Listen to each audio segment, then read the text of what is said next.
Hello, good evening, and welcome, ladies and gentlemen, to another round of epic racing action in the Just Two Idiots Championship Series, as brought to you on the premier sim racing platform available only on PC, known as iRacing. But what another round we have today, because of course this is not just another round. We have arrived at our season finale for season 12 of the J2ICS, the dedicated LMP2 season, and that means we go out with a bang with a crown jewel race. But where exactly are we today to wrap up the championship and exactly put the crowns on our drivers? Well, we are here completing our American triple header at the Countryside Classic in the US state of Wisconsin. It is none other than Road America, one of the oldest circuits in the country and one of the ultimate circuits, many would say, because to have perfection you need a circuit that doesn't need changing. And the one thing about this 4.04 mile course is, ever since its opening, the format has never changed. The layout has never been revised, the facilities have been updated, the grandstands have been altered, but it's never seen a revision to its 4.04 mile length nor its 14 corners. With its extended straights, heavy braking zones and condensed corner sequences, this is one of those circuits where it's all about the sprint to the next braking zone, but also making sure you're quick on corner exit, and a right balance plus a good bit of strategy will be key to seeing victory. But who exactly is going to be taking the final winners' honours of the season here at Road America, and who is going to be crowned our top three in the Drivers' Championship and also in the Teams' Championship? Well, that's what we're here to find out today, as we bring you all the race in action as if it were live from circuit side.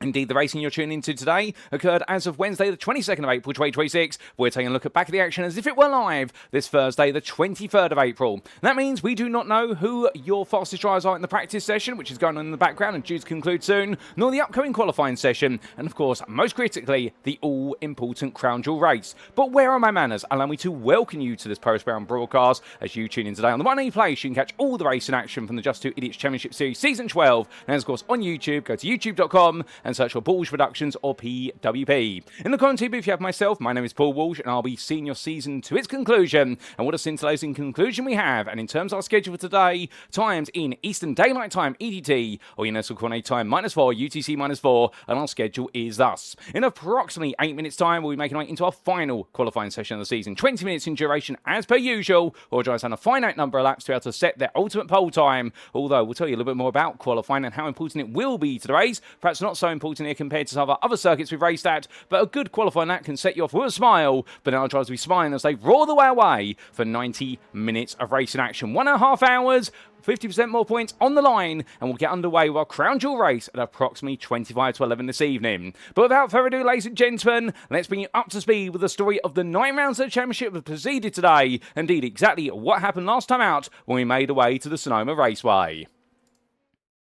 And as we can see, in terms of our calendar, we have been around the globe. We have been from Italy to Germany to America to Canada to Mexico to France, and we are concluding an American triple header today. Indeed, we've had 5 rounds in the US of A, but we're ending on 3 absolutely freak and premier rounds. And as we can see, in round number 8, we were at the Sebring International Raceway. In round number 9, last time out, we were at Sonoma, and here we are today at Road America. But in round number 9, what did we get to see on the sports car alternate layout of Sonoma? Well, what we got to see were some big surprises, no doubt about it. Exactly what were those surprises? Well, perhaps not necessarily who took victory and became champion-elect. It was a win for Knotavin, and in the end, he was able to make it a 9th win in a row. He's taken every win so far this season, and he was able to do it in style with a grand slam, having taken pole position in qualifying, the fastest lap in the race, and led every lap in the race, including when he came in for his all-important strategic pit stop. Now, you wouldn't have thought that initially when we went into qualifying, because the man who set the pace in qualifying was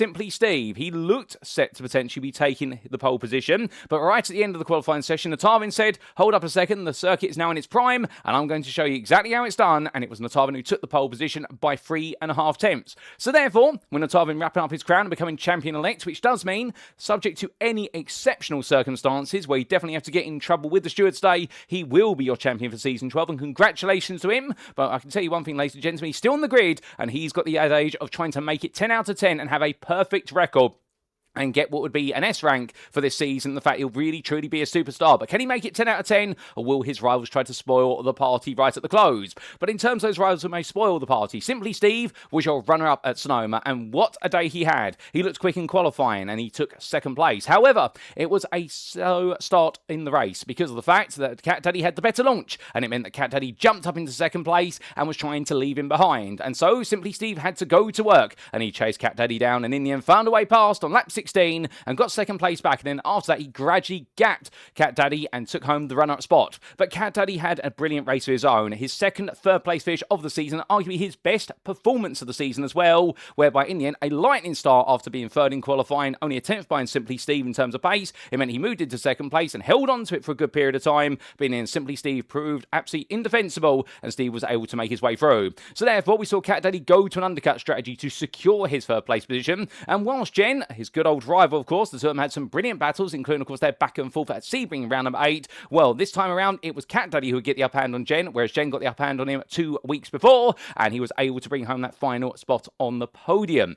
And there were so many other headlines as well from Road America. Well, not from Road America, from Sonoma. I'm getting ahead of myself here. There will be headlines in Road America come the end of today. But the other headlines from Sonoma included none other than what was an absolute monster start for DC, where in the end, having started in 5th in no man's land, he wasn't on the pace of the top 4, but he was well clear of the rest of the top 10. He leapt to 4th place, but an absolutely daring move up the inside of Jen, going in towards turns 4 and 5. But then he did lose out in turns 9 and 10 at the hairpin at Sonoma, and saw himself dropping all the way to the back of the pack. And meanwhile, also what we got to see there was an absolutely incredible conclusion where Jen seemed absolutely set for 4th place, but ran out of fuel for the final lap of the race, and in the end crawled across the line as there was almost a major incident between DC, niCKaLaToR and Jen literally at the finish line. You could not make it up. About 25 minutes from the finish line, they all came out to the final kink at turn number 18 at Sonoma, and in the end, all 3 drivers had to take evasive action from one another, as otherwise it would have been bits and pieces coming across the finish line rather than 3 drivers in their LMP2 Dallara P217 machines. But thankfully, it didn't all go wrong. And one of the other headlines as well, a big question mark. What could have been for Epmy Dust? He started in 10th place after a difficult qualifying session, but he delivered a brilliant charge through the field, and he will have been asking himself, what could it have been if he had been able to qualify inside the top 5? Could he have chased down a podium or even the win? Well, hopefully we'll get to see him do that today, because he will be on your grid here at Road America. But that's just a collection of stories and a recap of your top 3 from last time out at Sonoma. And here we are today then for Road America and our Crown Jewel round. We've had 2 Crown Jewels. This is the second one. Our first one, of course, being round number 5 to see off the first half of the season at the Mexico City Grand Prix circuit, back all the way in the midst of March. But here we are there in the midst of April. It's crazy to think how the months and weeks have gone by, and let's tell you a little bit more about our host circuit today. As we can see, we are racing at the fallout of Road America, located near the village of Elkhart Lake in Sheboygan County of the US state of Wisconsin. A huge thank you to iRacing.com, not just for the brilliant simulator, but the absolutely brilliant track mats contained within it. And this circuit definitely has withstood the test of time, and it is imprinted into the mind of any an international motorsport fan. Because our drivers roar their way around this circuit, making the way all the way up the start-finish straight. Indeed, you start from one of the lowest points of the circuit at turn number 14, and you roar your way to one of the highest at turn number 1. There, for a sweeping right-hander, our drivers will do battle before they roar the way downhill through the kink of 2 and in towards the heavy braking zone at turn number 3. It's a 90-degree right-hander, which we'll see our drivers then spat out onto a long straight down the moraine sweep and into the braking zone for turn number 5. Now, into the middle sector they'll go, and this is where the corner sequences will be condensed quite significantly, and this will be the most technical part of the circuit. First up, it's going to be a left-hand 90-degree corner, after which they go up a blind hill in towards turn number 6, braking on the blind summit, but then having to make the way for a very sharp left-hand 90-degree corner, and then it's down through Harry Downs and in towards the 90-degree left-hander at turn number 8, which will be the hot spot for potential incidents and drivers getting it wrong under braking. But it's also an overtaking opportunity there, and as they make the way out of that corner, they'll then come through the long right-hander, the American Carousel at turns 9 and 10, where it's all about balancing the throttle and making sure you get to full throttle as quickly as possible in the exit at turn 10 to roar your way through the kink at turn number 11, the famous corner, the most well-known corner at Road America, because it'll be a flat-out charge in qualifying or even in the race, but going too wide through the kink will require drivers to show some restraint as they then make the way through the kinks of 11A and 11B and in towards Canada Bend or Canada Corner at turn number 12. There'll be back uphill they'll go through the chicane at turns 13A and 13B before roaring the way into the sweeping right-hander at turn number 14 to make the way towards another lap or to try and see the checker flag and with it victory. But without further ado, as we now give you a quick recap of the rules, before we do go racing, this is a Crown Jewel round, so we have a slightly different rule set with regards to the race, but what stays the same is firstly car setup. We are still focusing on open setup championship, which means drivers bring setups to their choosing to each and every race day session. And our drivers are required to drive the Dallara P217 LMP2 machine, the machine that made its debut in international motorsport in 2017 and powered by 4.2 litre V8 Gibson engine.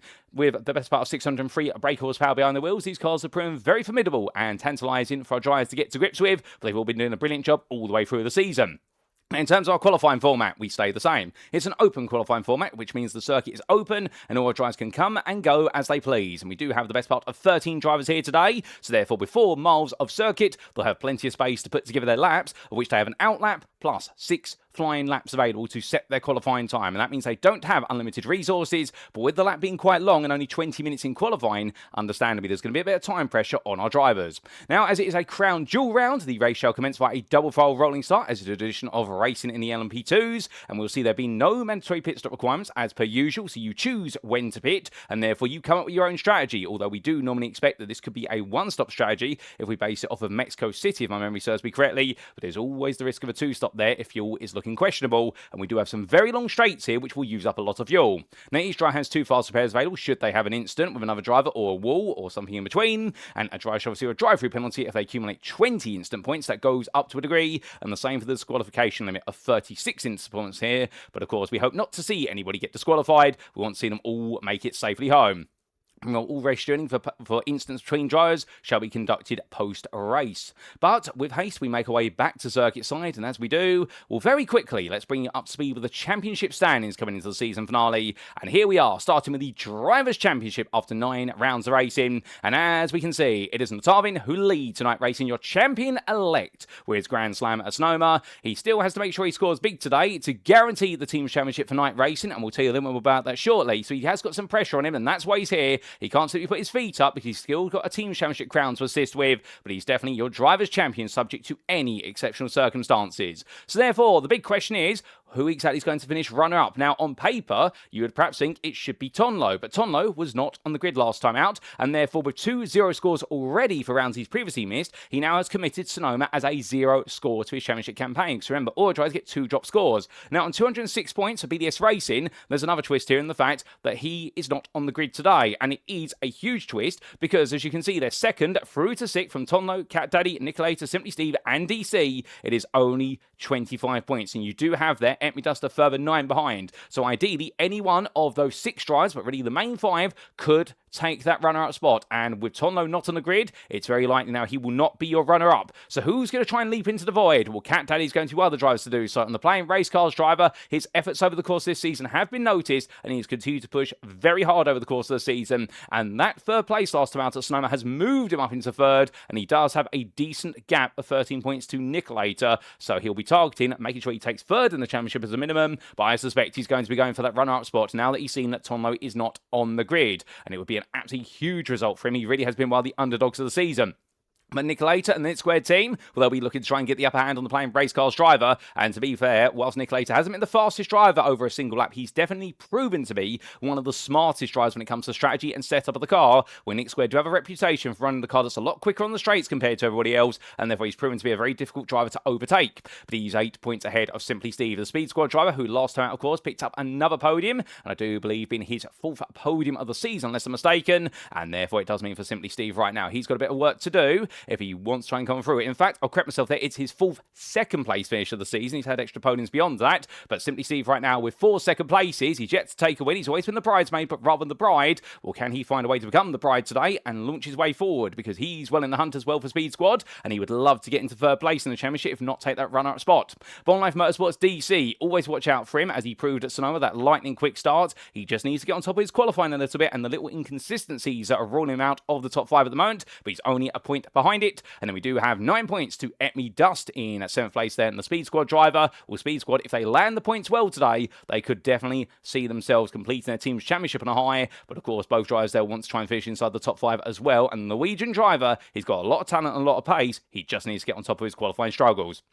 Biker Pilot sits in 8th place there for 3.8 Racing, and I do believe we have him here today as well, ahead of Garlic Dog. In fact, I just double checked there, and we do have Biker Pilot. Yep, I was right. And then we do have Garlic Dog in 9th place there, equal on points for playing race cars versus the 3.8 Racing driver, but it's a result count back that sees Biker Pilot ahead currently, so therefore it's going to go down to the wire. We have Beaver sat in 10th place for Nick Squared, and is he back today? And the answer to that question is sadly not, so therefore Beaver is at risk of falling outside the top 10, given he's only 3 points ahead of Yo Mega, but the 3.8 Racing Drive is not here as well at Road America. So then we look to Jen in 12th place in iRacing, and will be in the best part of none other than 6 points behind 10th place. Well, Jen will be hoping to leap her way back into the top 10 right at the end of the season, and it'll be definitely deserved there, because while she's not been able to make every round, she's definitely put down the pace in every round she's been at and had quite a bit of bad luck. But to be fair, she's going to try and make her own luck today. Instead of further 7 points to Pancakes in 13th, ahead of Urko, who's 25 points distant, and then Squilliam in 15th place there. Well, he's back once again today, the man who took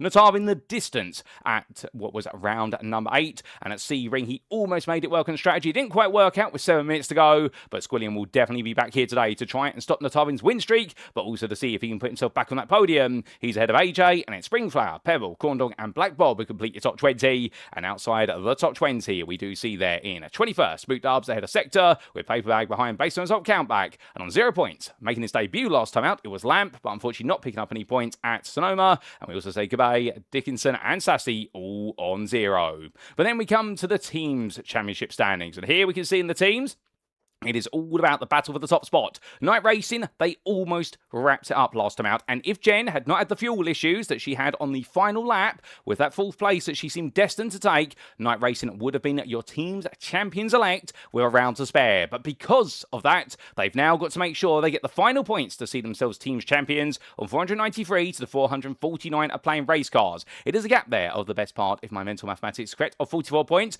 And iRacing are the clear favourites, but as everybody says, we all love an underdog, and can playing race cars steal it away at the very final hurdle. Nick Squared, meanwhile, they're looking to make sure they finish 3rd ahead of Speed Squad and Bone Life Motorsport. It's looking very tight there for the final spot on the podium, and indeed only the best part there of what is 25 points separating those 3 teams. 3.8 Racing, they're a little bit distant on 317, but to be fair, if they finish in 6th place at the end of the season, that won't be too bad, because they've definitely been pushing very hard this season. And BDSRacing fall to 7th for the absence of TonLo on the grid last time out, and with him not here today, they're going to be falling even further astray. SimCity Racing, they inch closer in 8th place there as their battle with Vision Motorsports goes to wire. And then we do have Cornhub Motorsports in 10th place at a Scuderia DNF, completing the team's championship standings coming into the season finale round. Well, ladies and gentlemen, without further ado, we make our way then into qualifying. We're all set and ready to go. And as all drivers begin to make the way out of the circuit, who exactly are going to be the drivers who set the timing screens alight, and who meanwhile is going to have to save the fight till we get to the race. Now, as our drivers make the way out here for their first out laps, they indeed get ready for their first flying laps. How important is qualifying going to be here at Road America? Now, we saw at Sonoma, we saw plenty of battling action there, but we also saw that fighting really consumed a lot of time. And also, you never really wanted to be the car giving chase, given the fact you had plenty of sweeping bends, and downforce are a very integral part of your setup for the Sonoma Raceway circuit, and having that dirt here would cause the car to wash out, particularly on the back section of the circuit. Here at Road America, we are looking at a low downforce circuit. Yes, you do have condensed corners, and particularly quite a few hairpins, and also some very tight right-angled bends. You have the occasional sweeper, such as turns 1 and 3, and also the run out of turn 14, but as you've got very long straights. So around here, you really do not want to have too much wing on the car. So overtaking will be more possible, so long as you're able to follow the leader and you're able to maximise your corner exit. So it means that qualifying takes less of a precedent here, although you always want to be on pole position. No doubt about it, you want to qualify as high as possible. If you do qualify behind the leaders going into the race, well, by the end of the run down towards turn number 1, you could be in the lead yourself if you go for a daring overtake, and that's what these long straights are all about. It's all about giving the opportunity for the cars to close back up before then separating back out through the corners, and it is that ebb and flow of the field that'll be the intrigue here. So expect drivers to push hard in qualifying, but if they do miss out a spot or two, they know they'll be able to make it up in the race, particularly when we do have a grand total of 90 or 1.5 hours of racing here today. But as Garlic Dog makes his way around, get himself set up. A little bit of trivia if you did not know about the Road America circuit. This is one of the most loved circuits, not just for drivers, but also for spectators around the world, in the fact that this circuit has unrestricted capacity with regards to being a spectator.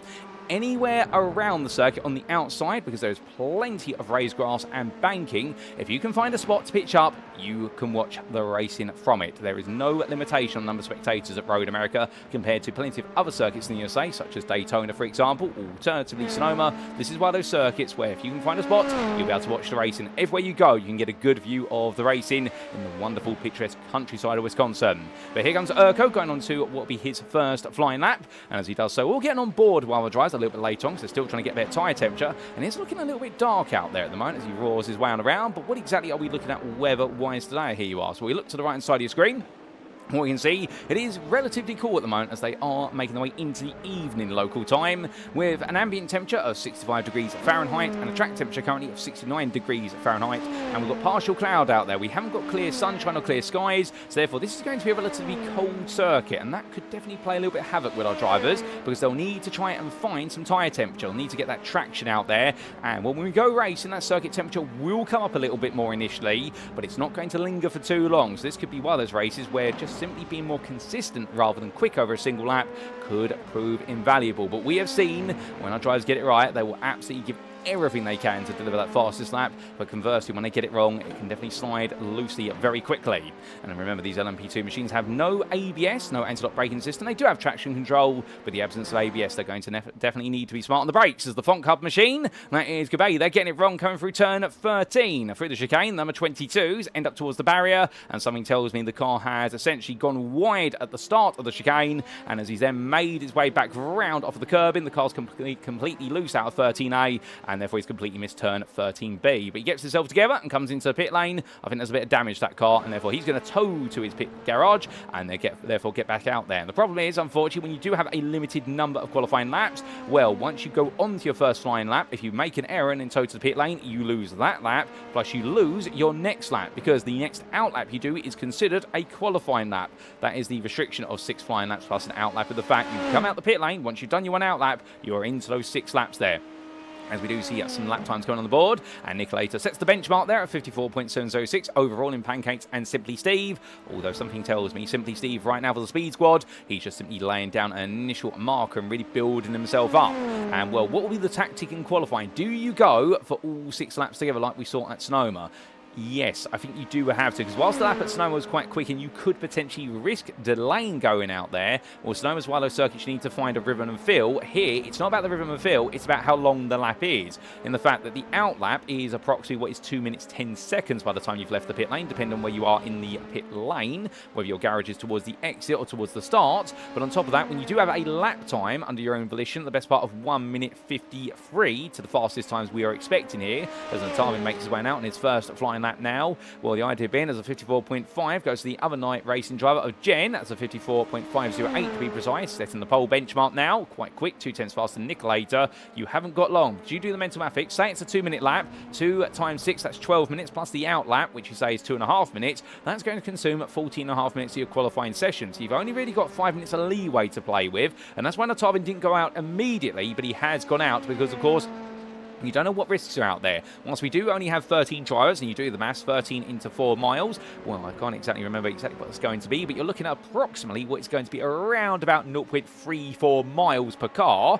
And, well, to put that into meters there, well, the conversion escapes my brain at the moment, ladies and gentlemen. It'll come back to me in a moment. I think that's about 500 meters per car as they make the way around. You've still got to worry about your rivals out there. You haven't got all the space to use. And, well, Knotavin making sure he's got plenty of clear track in front of him. You could gain a tow and a slipstream down the long start finish straight, and the run from turn 3 to 5 could prove invaluable. But understandably, as Steve makes his way on around here, he doesn't want the tow, he wants the clear track, and that's why he's been able to set a 53.352. That's a very impressive lap there, and that was on only what was his second flyer as he heads on around. But as he does so, we do come to your champion-elect Knotavin, and as he makes his way up the hill and towards the line, let's jump on board with him for a flying lap here of Road America. So heading down towards turn of 1. As he does so, there you can see building up through the gearbox in 5th gear. The very tall gearing on this car, and now into top gear in 6th, getting ready for his brake mark. It's on the left, it'll be one of the cones, and he will brake there. What will be the 100 meter mark? Dab of the brake, chuck the car into the corner, drop 2 gears, drop a 3rd gear in fact, and now making his way down towards turn number 3. Onto the brakes he goes, braking 125 meters of corner apex, trail off the brake, down to 2nd gear as he exits the corner, and now back on full throttle immediately, absolutely flowing like water there as he comes down towards turn number 5.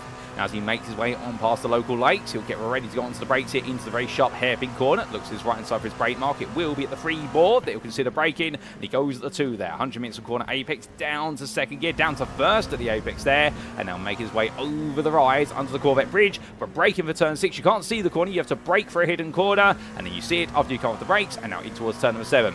Shuts the car into the right-hander in third gear. No hesitation whatsoever. And we're down the hill towards turn number 8. Looks to his right-hand side. The number 2 board there will be where he brakes. All the way down the gearbox to second gear. In fact, first gear again at the apex there. And he now comes through the long right-hand of the carousel. Decides to go deep at turn 9. So a bit of an unconventional line here. Some U-shape it. He decides to go for the V-shape cut. Cutting back into turn 10. But he slingshots his way now in towards the king. Listen in. Completely flat out as he breaks his way through the fast right-hander. That is the commitment and dedication that makes a champion as he comes down towards turn number 12, looking to his left-hand side for Canada Bend and breaking about 120 metres from corner apex all the way down to second gear and now make his way out of the bend and up the rise in towards turn 13. Now in 13B, the chicane here, where it's all about balancing the throttle and getting your line right. And now onto the brakes he goes, braking into turn number 14. And fight him on the steering wheel there, and that's not a mistake he's made. Oh, goodness me! The car slides slightly loose there, and that caused him to abort the lap. It was a rapid lap from Knotavin, but unfortunately he's going to have to tow to the pit lane. If you're wondering what happened there, now something you may not have noticed in the onboard camera angle, there is a road surface transition from the exit of 13 into 14, and the bump in the road as a result of that road surface transition, you could see it unsettled the car. That's where to put corrective steering input in, as that's niCKaLaToR going very sideways coming out to turn number 3. We don't normally see that, but that's because he's dipped a tyre on the grass on the outside, the rear left tyre in particular, as he tried to get the traction down. But coming back to what happened with Knotavin, that bump in the road unsettled the car, and it caused the car just to slightly understeer beyond the apex line to turn 14. He touched the grass on the exit, and that's when they sent the car even more sideways, like what we just saw for niCKaLaToR. The same situation, the rear left tyre just touching the grass on the corner exit, and that's when Knotavin opted to abort that lap. Well, by towing to the pit lane, I suspect Knotavin only put enough fuel in that car to essentially do a couple laps. He goes spinning round. Is that going to hit the wall? No, not quite. Knotavin there getting away with a huge scare. Flashes his headlights. He tows back to the pit lane, does Knotavin, and that's going to cost him another lap. So therefore, I do believe now when he makes his way on back out, he's only going to have 2 laps left, as that's going to be Squilliam getting it wrong. They're all pushing way too hard here for the circuit conditions, but they're trying to push for that pole time, and Squilliam getting it wrong. Understandably, it's that balancing act, and right now, some of our big names not able to find that balance. It's not proving easy at all, but SimplySteve has found that balance. He's currently sat in the pit lane, having delivered half of his available laps. When he goes back out, he'll only have 2 more to deliver once he's completed a second out lap. And well, SimplySteve definitely looking in control as biker pilot. Well, he takes a very aggressive run out the carousel in towards the kink. We get an exterior view to see just how quick they come through there, but right now everyone's still finding time. But one driver who has yet to put a time on the board, DC, the Long Life Motorsport driver. And well, as he comes down through turns 9 and 10, well, can he end this one on a high today? And of course, quite coincidentally, it has been 420 week. And well, he'll be riding the higher, celebrating the American holiday. Unfortunately, we don't celebrate it here in the UK, which is where I hail from, due to legal reasons. But if you know, you know. And indeed, we do see here DC making his way on down in the number 3 as he heads towards that next braking zone. But right now, well, where can we expect it to be? He is looking quite quick. His sector times right now are looking comparative to the top 5. So this first lap from DC may not be won't be the best out there, given it is his first flying laps. He's got a bit more fuel in the car. He's still trying to get some tyre temperature, but the lap afterwards, you would imagine, will be a bit more of a stunner. But can he get himself onto, say, the 3rd row of the grid, which I suspect will be his target? And as he comes to line, what's it going to be here for DC? And it's going to be, for his initial benchmark, a 55.514. That's 2.3 seconds off a pole, but to be fair, he'll find a second on his next lap, I'm certain. And bearing in mind, DC has yet to take a podium this season. He has taken a couple of top 5s, but no podium. He has come close a couple of times, and I'll be hoping that he might be able to find a podium here today. Now, SimplySteve, of course, your current overall pole sitter. We're not looking at him because he's currently in the pit lane. There he is, parked up, and we do get a bit of a better view. He has had 4 second-place finishes, but he has also taken a 3rd place. He's had 5 podiums this season, and that 3rd place being at Sebring behind Squilliam and Knotavin. Speaking of Squilliam, well, after his big altercation, that big spin, like what we did see for Knotavin, and it was at turn number 7 coming down the hill in towards 8, we just dipped slightly wide. He comes across line and goes on to another flying lap. This will be onto his 4th flying lap, as Knotavin right now on what will be a trip round. And I do believe the number 28 driver here currently on his 3rd flyer. Well, a 10th off of SimplySteve's time at the moment, but SimplySteve definitely has laid down quite the marker. And well, is this going to be Sonoma all over again? Although the difference being this time, SimplySteve at Sonoma put down a marker that was 2 tenths quicker, and then suddenly Knotavin completely pierced the sky and went 3.5 tenths quicker.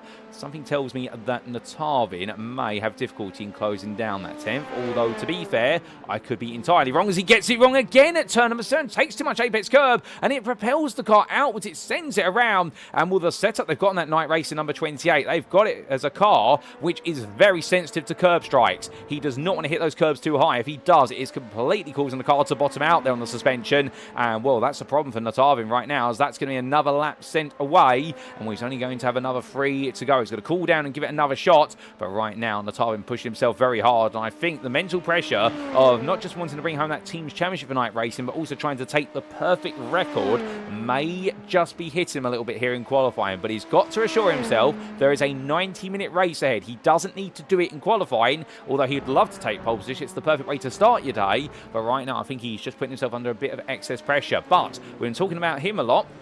I've been talking about this man, Gabay, who's currently on his full flying lap, and the Font Hub driver, the privateer in the 22, he's currently 6th fastest. Well, this is absolutely brilliant. Now, he did make his debut, of course, at niCKaLaToR, and he was impressive there. And as he makes his way on around, I can tell you one thing right now, your number 22 driver's still looking good. But one thing we have not mentioned, and we haven't given a shout out to this fine driver, Jen, in the fact that she is your sponsor for this round of the LMP2 Championship, the Season 12, of course, the J2ICS Championship Series. And, well, the name of this round, the Sebring round, is the hashtag Too Fast, Too Tasty Grand Prix. We do apologise for not saying that up front. We do forget it every so often. We made sure we did say it there. And Jen right now sponsoring that. And a big thank you to Jen, our number 99 driver from niCKaLaToR. And we do really appreciate her sponsorship of this round. Indeed, we have some absolutely inventive names for sponsoring our rounds. We also had some very alliterative names there, some that made me completely tongue-tied as well. And as Jen makes her way onwards, well, the Dallara driver here absolutely itching to try and get onto that second row.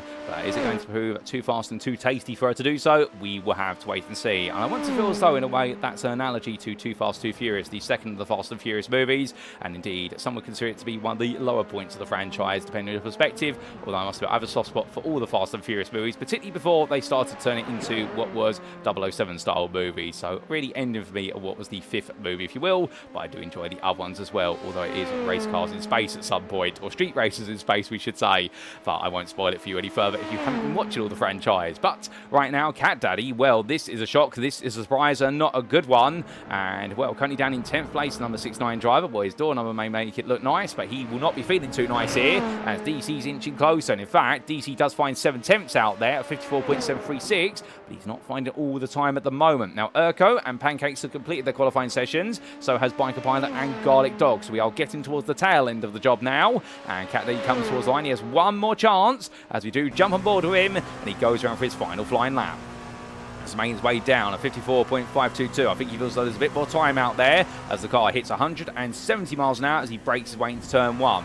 Down the gearbox into 3rd gear. Now back up the gears, heading downhill in towards turn number 3. Very smooth start to lap. Onto the brakes at 120 meters of quarter apex, all the way down to 2nd gear. Really nice line there from CatDaddy. He has got turns 1 and 3 absolutely hooked up. So where exactly is it going wrong? Well, he makes his way down towards turn number 5, and he brings the car over to the right-hand side. The playing race cars driver right now, I think it's going to be this middle sector that seems to be his weak spot. But onto the brakes then, brake at the 2 board, all the way down, using all the road and plenty of value-added tarmac there as he drops to 1st gear, and now coming up the hill in towards turn number 6. The sun shining, that's not going to help visibility whatsoever. The gleam off of the road is going to hurt his eyes. And going through the quarter in 2nd gear, now in towards turn number 7. 3rd gear, does he upshift to 4th entry? Yes, he does. And now down the hill in towards turn number 8.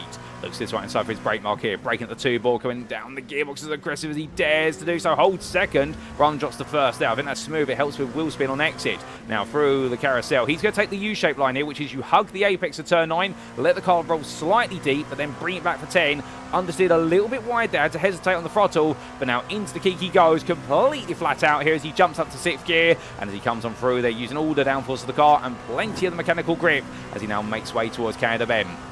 Looking over to his left-hand side now for his braking marker into turn number 12. Brake at 130 meters from quarter apex. And down to 2nd gear as he clears the quarter, uses the runoff area to his advantage. And now up the hill in towards turn 13 and 13B he comes. And as does so, goes a little bit wide there, does not get the turning right. That's going to cost him a 10th. Onto the brakes of the road service transition for 14 and gets it nicely hooked up there. That's a lovely line from CatDaddy. Makes his way to the start for the straight. And at this point, he'll be wheeling the car onwards. It has been a great lap. He's made a couple of small errors, but to be fair, nothing major. But of course, every minor error is going to feel major in qualifying, and that's going to be 4 tenths gained. It puts him 7th as CatDaddy at 54.129. That's the best he could give, and with an extra 2 attempts he missed there, he could have perhaps picked Jen to 6th place, but Jen's on a faster lap of her own. He hit her, what is her first sector, as I stumble over my words, goodness me, well, a little bit faster than before, but still trying to find a bit more time in that final sector. Jen's got one more lap after this one, and with 2.5 minutes to go right now, she'll see if she can get the job done, and I do believe, of course, we don't have any overtime in this qualifying session, so it does mean that once the clock strikes 0, that's it. You don't have any more time to set the lap. You've got to get it done within the time. And Jen does not improve, but she goes on to one last lap. Her first sector improved, but the rest lap did not improve. Now, Squilliam has improved. He's got himself up to 2nd. He now splits the difference between SimplySteve and Knotavin, and that difference there being a 10th between your top trio. That's happened off camera. We do apologise for missing that, as Knotavin right now on his final flying lap, attacking the lap as best he possibly can. SimplySteve heads towards the line. He improves, raises the benchmark there by 600ths to 53.137, and well, that's a very impressive lap there, and you could say it's almost elite with regards to the number sequence. And as he makes his way onto the grass, he decides to tow for the pit lane. So the Speed Squad driver, he was also given a little bit of a distant tow to Etmidust, although I do believe Etmidust may have also parked up the car in the pit lane. So Etmidust won't be going any quicker now, as we do see Knotavin coming around. And Etmidust, where is he going? He's going to be starting full, so it's worked out quite nicely for Speed Squad. So with Etmidust likely to start on the second row of the grid, unless Jen can find a bit of a magical lap. Gabay's parked up, and he's taking 8th at the moment, unless DC can find a bit of magic out there. Here is DC heading towards the line. Does he find more time? No, he does not. He has one more chance to do this, but he won't have time to deliver it, given the fact he's only got 1 minute and 20 seconds. So Knotavin and Jen, the niCKaLaToR drivers now, they are the ones who need to see whether they can get the job done. And Knotavin in 3rd place at the moment. Well, he's no stranger to not qualifying on pole position. He's had several instances where he's had to come over through adversity, including, of course, niCKaLaToR, which was perhaps arguably his best drive of the season after that open lap spin.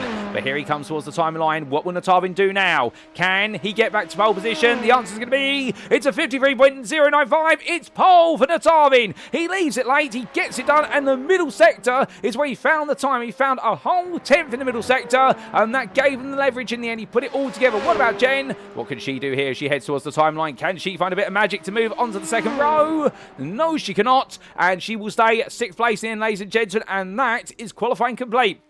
As whilst DC is out there right now with 30 seconds left to go, he will not be allowed to finish this lap. When the clock strikes 0, we say to all of our drivers, you must come back into the pit lane and get ready to race. And as he runs wide there at turn 8, that will invalidate the lap as well. But goodness me, what a final qualifying session of the season. And will Knotavin in the end proving too fast and those points too tasty for his rivals, SimplySteve and Squilliam, missing out in the end by 1.5 attempts as a trio. And then we did see what was just a bit more time there to Etmidust, who was the best of the rest. But without further ado, ladies and gentlemen, it's time to make our way into what is our warm-up session in preparation for a race, and indeed our final race of the season, our crown jewel to complete the second half of the season here at Sebring, not at Sebring, at Road America. Let me get ahead of myself there. I'm getting my circuits all in the wrong order. It's not too far away. But whether I've got Sebring or Road America on the brain, what's going to be on the brain of our drivers right now is that they need to use this warm-up period and to make sure they've got the right setup on the car, and also make sure they feel as comfortable as possible, because 90 minutes in one of these machines, whilst many of them will be comfortable in doing it, and indeed it will be considered to be an endurance race length stint, and the maximum you can normally race for in a car in a single stint or back-to-back stints is 3 hours in most regulations in international motorsport. It's all part of the fair share drive rules, and also what is the safety rules, because the longer you do drive a car, of course, the more exhausted you become, and no matter how long you can go or think you can go, there's also a natural limit to a person's ability. Well, right now, all these drivers will make sure they're all cool, calmed, and relaxed as they get ready to go. And the adrenaline will definitely be pumping hard right now, because that was definitely a tight qualifying session.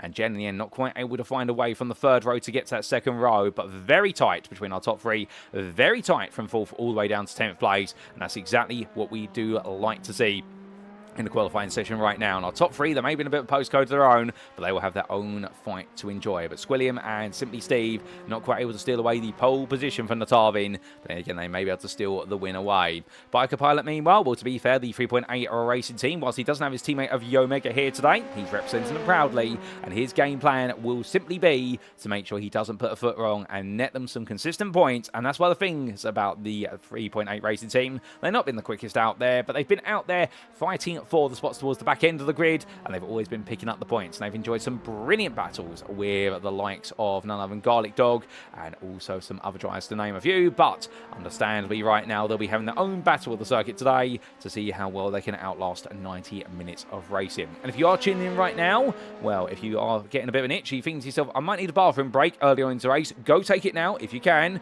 Alternatively, if you're thinking I need a bit of liquid refreshment or even need to go get myself a top up on my snacks to watch this, whether it be popcorn, chips, you name it, go do it now, ladies and gentlemen, because we're in a warm up. We've got 3 minutes to go before we do make our way to the grid for our final race of the season. And when we do, you will not want to leave it behind, because if Mexico was anything to go by, whilst we didn't have that too many drivers, to be fair, our drivers kept us on our toes all the way over the 90 minutes, whether it's on strategy or on track action, and I suspect we're going to see plenty more of that here today. And indeed, that's the great thing about the Just 2 Idiots Championships, and the fact, whilst we don't have the quantity of drivers that other leagues may have, we definitely have the quality of drivers and racing action, and quality always beats quantity in my personal experience, as Urko makes his way on around. But Urko here for Bong Life Motorsports will definitely get in the upper hand compared to his teammate DC in some rounds and in qualifying, and well, the two of them definitely looking comparative here today. And welcome Bong Life Motorsport potentially put together a season-ending high, as we see our number 3 driver there decide to say hello to the tyre barrier at turn number 8. I think that's a locked-up break. Squilliam comes on down. And as he does so in the number 6, well, the Vision Motorsports driver will be looking to try and take some points back from 3.8 Racing and see if he can just edge the team ahead at the finish line. But a lovely livery car there. And we haven't seen Squilliam on the grid for every round, unfortunately. But if we had, I think he would have really fit himself in between Knotavin and SimplySteve. And also TonLo, we would have seen even more extreme fighting between them all. But to be fair, what we have has been absolutely brilliant. And do keep in mind that Squilliam so far this season has taken 2 second-place finishes. 1 in the season opener at Monza and 1 in round number 8 at Sebring. And well, your number 6 driver definitely has worked hard for those, but could not quite find a way to beat Knotavin in either instance. But as he comes towards the end of the warm-up session, well, here's Knotavin right now, and well, pole position. He started his day off well. He did save it all the way to the very end, and he put a lot of pressure on himself to do so. And that's the thing. Even though he's champion-elect, he does not take the foot off the gas for one moment. That's his mindset.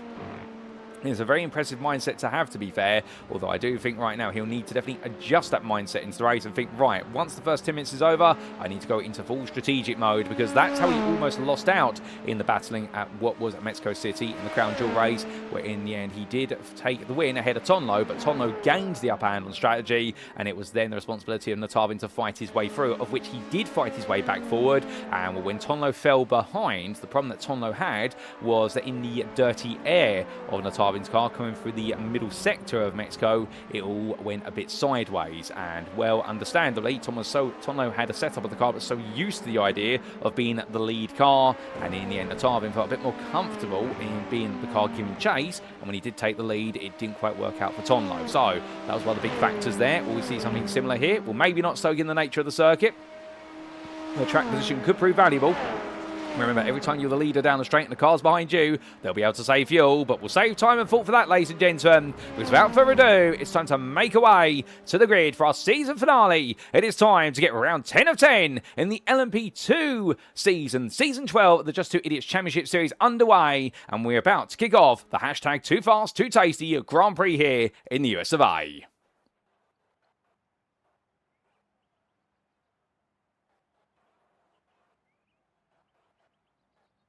And so as our drivers make the way to the grid, this is how they'll line up and get ready to go for the Too Fast, Too Tasty Grand Prix at Road America for round 10 of 10 of the LMP2 Season 12 Championship for the Just 2 Idiots Championship Series. Knotavin, our champion-elect, takes pole position for iRacing, did it late in qualifying, but got the job done. And importantly for him, what it does mean now is that he's got an opportunity to try and make it 10 wins in a row from the very front spot, and also aid iRacing to taking their team's championship crown. He'll be joined on the front row of the grid by SimplySteve for Speed Squad, and was anything but simple for him today, as he looks to try and take the fight to Knotavin, but also needs to make sure that he does not let Squilliam through, because Squilliam, in the end in qualifying, while SimplySteve was only 42 thousandths off on Knotavins pole time, in turn Squilliam was only a tenth or so off of SimplySteve, and he starts third for Vision Motorsports. The formation lap gets underway in the background. It's a full formation lap, and therefore it'll take a bit of time, and we continue with the grid. We do see fourth then, Etmidas for Speed Squad, and that question of whether he could put together a good qualifying session, it has been answered. He was 4 tenths behind the top 3, but to be fair, he was half a tenth, or really 400ths, ahead of niCKaLaToR, who starts 5th behind. And the niCK driver, he won't be too upset about that. And remember, niCKaLaToR and the niCK team's strategy typically has been get a good qualifying lap in, and then have a car that's hard to pass in the races. And well, given the fact that this circuit is a low to minimum downforce circuit, I think niCK are really going to be in their element here, particularly if niCKaLaToR can get a good start. Jen joins him on that 3rd right of the grid, 2 tenths behind, but the iRacing driver will know that should herself and Knotavin finish where they currently stand, they will come to be team's champions. But still, she's hunting the top 10 in the championship, and we'll see if she can find it. 2 tenths behind her was CatDaddy, and Jen and CatDaddy together on the grid once again, but both of them not quite on the pace they wanted to be on, and therefore it'll be interesting to see exactly how they do the battling and which one of them can get into the top 5 if either of them can. From the playing race cars trying the 69 on the 4th row, it's goodbye with a season best qualifying performance, and the Font Club Privateer was looking quick in qualifying, but gradually got relegated down with a couple of late mistakes, cost him the opportunity to put some more laps together. Now it'll be Pancakes, who starts 9th on the grid for SimplySteve, the 481 driver, not having an impressive qualifying performance, and 9 is more work to do, but perhaps less impressive. Bone Life Motorsports Urko and his teammate of DC, they had difficulties in qualifying. Urko will be starting 10th. He was 2 tenths behind Pancakes, and he wraps up the top 10, but looking outside of it, there you can see DC starts 11th, the teammates Urko, and right now they've got a lot of work to do. And can the Canadian driver find a way forward? Can either of them find a way forward? But I suspect they will be enjoying a good battle with Pancakes along the way, and also goodbye. Then 12th, it's Biker Pilot for 3.8 Racing. He was 4 tenths behind the fellow Canadian driver, and Garlic Dog will bring up the rear of the field, starting 13th for playing the race cars. Not on the pace in qualifying, but something tells me he's building pace for every lap turn. He may not have had as much time to practice compared to some of the others, and therefore it's a learning experience for him. But to be fair, out there, not giving in, and that is the racer's spirit being absolutely brilliantly shown by Garlic Dog. Well, ladies and gentlemen, look back to the front of the field. This formation lap definitely now midway through, as they do follow the pace car and the safety car around through the middle sector. And as we briefly do jump on board here with Knotavin, and iRacing driver in the number 28, well, he'll see in front of him there's a clear road minus the safety car. When it does move out the way, it will be clear, and he needs that launch. If he can get the lead over SimplySteve through the first couple of corners, and by the end of turn 5,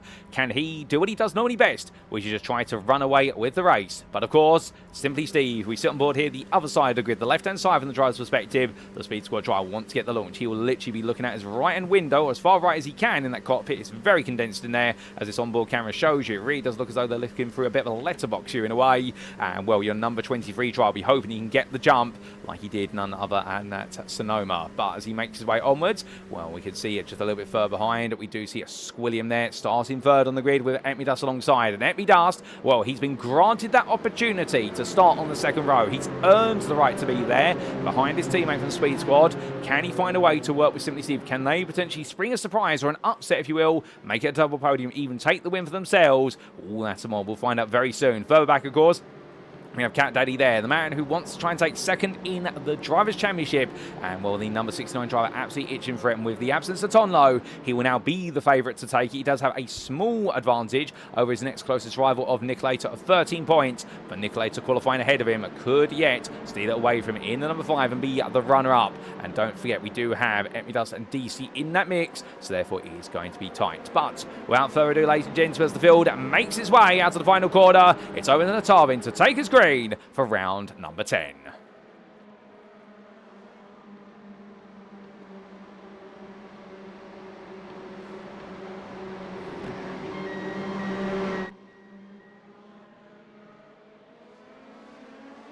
And it's over the rise he comes, and it's lights out, away we go as our season finale gets going in the Too Fasty, Too Tasty Grand Prix here at Road America around 10 to 10. And as they roar the way down, Knotavin gets a brilliant start there and holds the lead straight away into the opening bend. SimplySteve under a bit of pressure and Squilliam, but the top 3 are as they were. Urko, meanwhile, passing Pancakes at the start, so he's up into 9th place as they now come down the hill. But look at this, SimplySteve trying to go around the outside in towards turn number 3. He's attacking early. He knows he's got to put the pressure on early before Knotavin gets settled down. Car round! Is that CatDaddy? Yes, it is. CatDaddy goes around on the exit, turn number 3, losing that inside line. It all goes very rogue for him, but meanwhile, Garlic Dog and Pancakes, well, they swap the places back, and Pancakes and DC back it off there, and well, I think that's for safety reasons. But meanwhile, you can see Knotavin has been passed by SimplySteve, but it's 3 wide in towards turn number 5. A small touch there potentially, but no malice meant, and SimplySteve will hold on to the lead as Knotavin defends against Squilliam in towards turn number 6. Now someone's got to settle down at this point. Someone's going to give way, and when either driver wants to give way at the moment, they go 2 wide on the exit, and well, Squilliam's still on the inside into turn 7.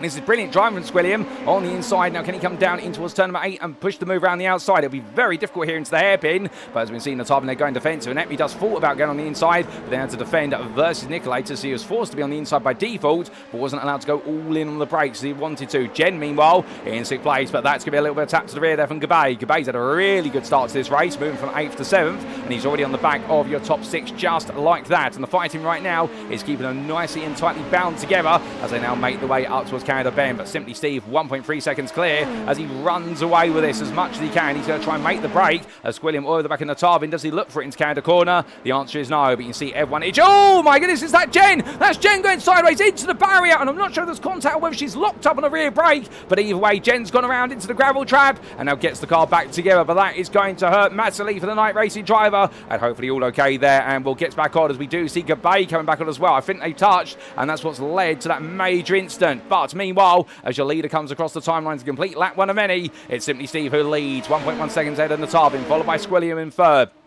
Your top 3 starting to make a bit of a break with Epmi Dust in 4th for 2nd behind the top 3. And then we do see niCKaLaToR in 5th place. Biker Pilot, he sits in 6th ahead of Pancakes, 3.5 seconds behind in 7th. And then we do have Urko coming over the crest there in the rear of your picture with Gabay. And then CatDaddy side by side. And CatDaddy right now trying to make recompense for what happened at the start. Gabay going defensive here. This is the 9th place. CatDaddy trying to go all the way around the outside. And he'll take the momentum there. It's better to be on the outside than the inside into turn 1, even if you're trying to make a move.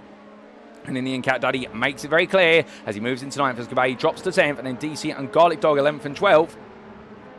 And unfortunately, after that instant going into Canada corner, Jen has come into the pit lane in 13th place, but the car's being worked on by the team. And I do believe now they're just doing some repair work, and they're going to see what they can do to get around and perhaps manipulate the strategy to a degree. But I suspect that's going to force Jen onto a mandated 2-stop as a result, as the fact that car being looked at right now. And I wonder if the tyres are being changed on the car to give her a fresh car once again. But as we do see our leader make his way through turn number 8, Knotavin and Squilliam, they've calmed down to a degree. And I think right now the game plan is going to be to chase down SimplySteve as Jen's leaving the pit lane. And here she comes on out, and as she does so, car repaired, car back out there, and a fresh set of tyres has been applied, I think at least on what is the rear tyres that definitely would have taken the beating. And the team have also put a little bit of extra fuel in the car perhaps after she's lost the fuel from the formation lap, plus also the race start. But we'll keep an eye on Jen and see how far she can come up through the field. But unfortunately, bad luck strikes again for Jen. But we do look to your leaders then as they come through.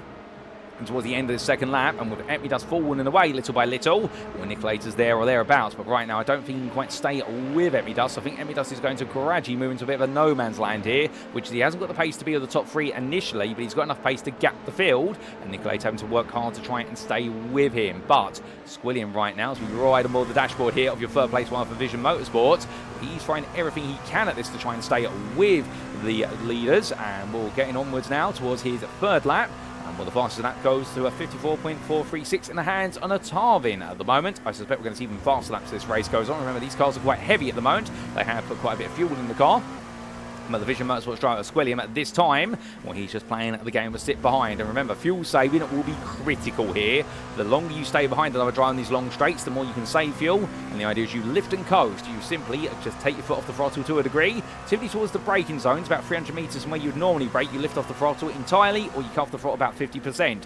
But even so, with the way these cars pick up the draft off of one another, don't be surprised if Squilliam, once he's exited the corner initially, once he's up into, say, 5th gear on those long straights, he will lift off the throttle about 20 to 25% and use the slipstream of the car in front to keep him at his natural speed. So he doesn't really lose any time, but he will gain some fuel back. Of course, the team will need to do all the fuel calculations to make sure they then know what fuel they need to put in the car for him to be as aggressive as possible in the later stints. But it's all part of the strategy here, and that's why I do not read into the order at the moment, because just because SimplySteve and Knotavin are ahead of Squilliam does not mean that Squilliam may not be leading after the pit stops that are made. And as we mentioned earlier on, we're expecting this to be a one-stop strategy today for those who can fuel save, given the fact that in Mexico we saw it be a one-stop, but it was a very narrow pit window. You only really had around 7 to 8 minutes of the race in that window to be able to pit, otherwise you were forced onto a 2-stop strategy. And I think at Road America that window is going to be a little bit wider for those who can fuel save. But of course, if you're not allowed to fuel save, it is going to be a bit of a challenge. I wouldn't be a bit surprised if we do see the Speed Squad driver of SimplySteve reeled back in to the battle for 2nd and 3rd, not because he hasn't got the pace, but because because he needs to save some fuel as well. He needs to think about the bigger picture, which I'm sure he's doing, but it will be on his mind of the fact that whilst he's the leader with nobody to fuel save with, the only fuel saving he can do is lifting and coasting into a braking zone, but it will never be anywhere near as efficient as what the guys behind him are able to do, because Knotavin, whilst he may be 6 to 7 tenths behind, at that distance can fuel save as well with the slipstream. But as we do look back to Empty Dust, well, niCKaLaToR's caught back up to him now, and well, I think niCKaLaToR now getting a lot more comfortable, and the thing with the Nick Squared cars is that when they don't run as much rear wing as their rivals, of which, as we said, we're expecting them to be running minimal rear wing, all the drivers should be running low downforce, but I suspect the Nick Squared team will be running so little rear wing and really extending the gear ratios. It does take a little bit longer to get the car into a comfortable state because of the fact you haven't got as much pressure over the rear, you haven't got as much aerodynamic pressure that's pinning the car down, so you really need those tyres to be warmed up. They need to be at their maximum grip before you can really attack these corners, because you are reliant on mechanical grip more than aerodynamical grip. But as he makes his way through turn 6 on the back of Empty Dust, Empty Dust right now, I think, realising the fact he's not going to be able to make a break for the number 5 driver and having to settle in for a long ride. But as we look back to Gabay, he's a little bit of a wobble coming out of the turn 5 hairpin, so he's lost some time to CatDaddy and Urko, who are getting closer to each other. We look back from the rear of your Bong Life number 33.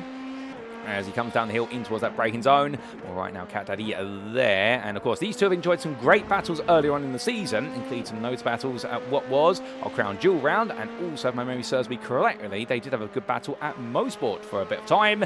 But here today they are once again as they make their way on out of the carousel.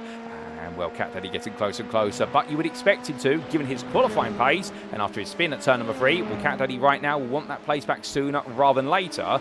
Is he going to go for it here, coming in towards Canada Bend? The answer is going to be no. He will trim the grass there, however, and I suspect that's a bit of enthusiasm and forward visibility going missing, although, to be fair, with the limited visibility they have in these cars, and the fact when you get closer to a car in front, you lose even more of your forward vision.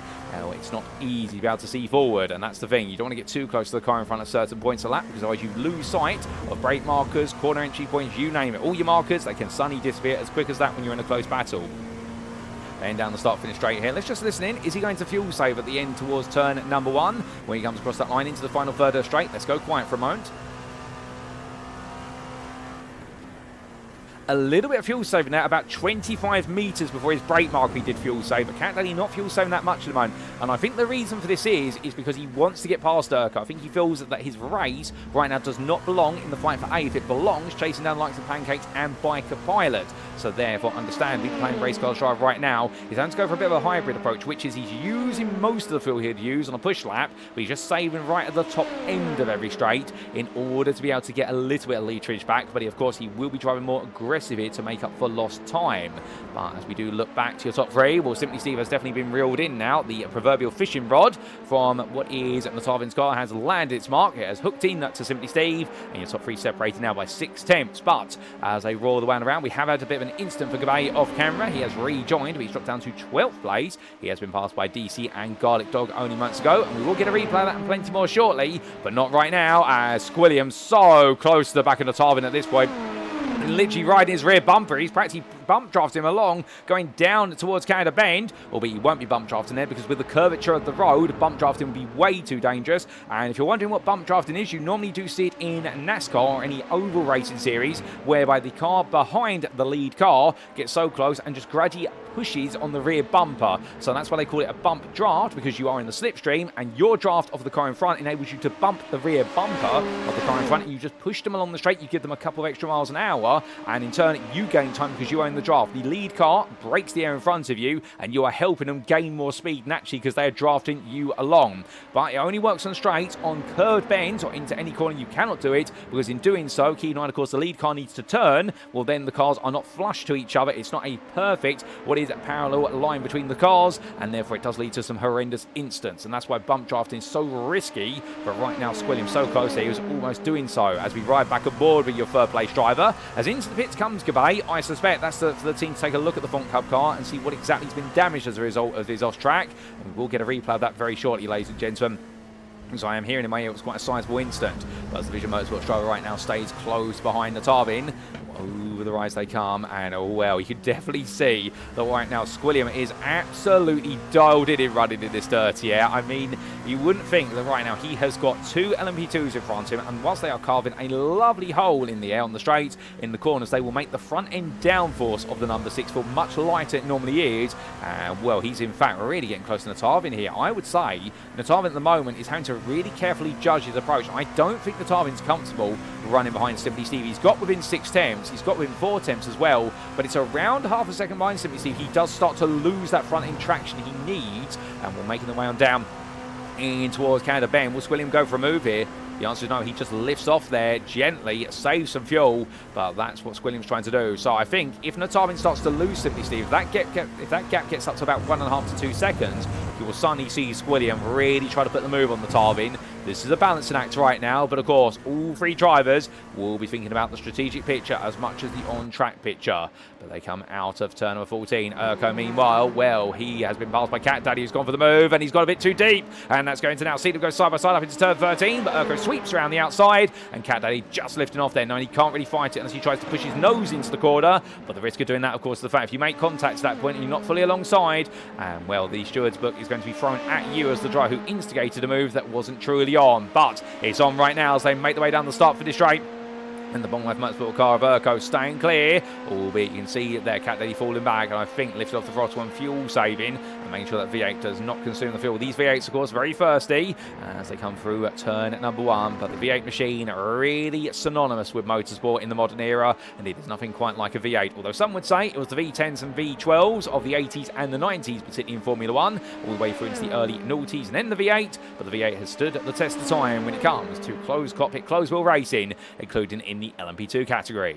But down the hill towards turn number 5 they come, and as they do, no move for CatDaddy. But with that, we are going to take a look back in time at some of the big moves that have been made so far, and some of the big incidents as we make our way all the way back to your race start. As we did go green flag racing, we did see Knotavin, your pole sitter, starting there, but you'll notice that SimplySteve actually fell back a little bit at the race start, so he didn't have the smoothest to start SimplySteve, and he had to fend off Squilliam and Dust. Now, Dust actually looked to a move here around the outside of Squilliam, but in the end, a little bit of touch between them, a little bit of paint traded, and Squilliam just simply saying to Dust, no room for you, thank you very much, and then your top 3 stayed as they were, so they rolled the way through. And he went a bit wrong for CatDaddy coming down in towards turn number 3. He was side by side with Gabay. Onto the brakes they went. Tight line, cold tyres. Took a lot of curb. And in the end, he put the front right tyre onto the grass there beyond the curb. And that's what sent him spinning around.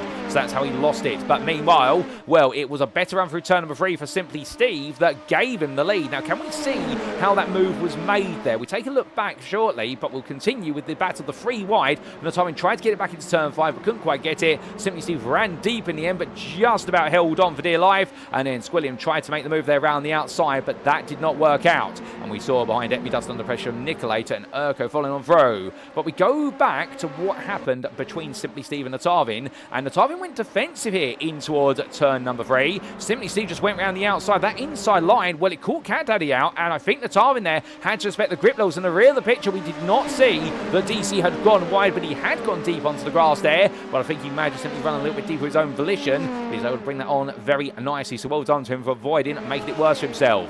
But later on in lap, we did have this for Jen. And this was Jen having it all go wrong going in towards Canada Bend.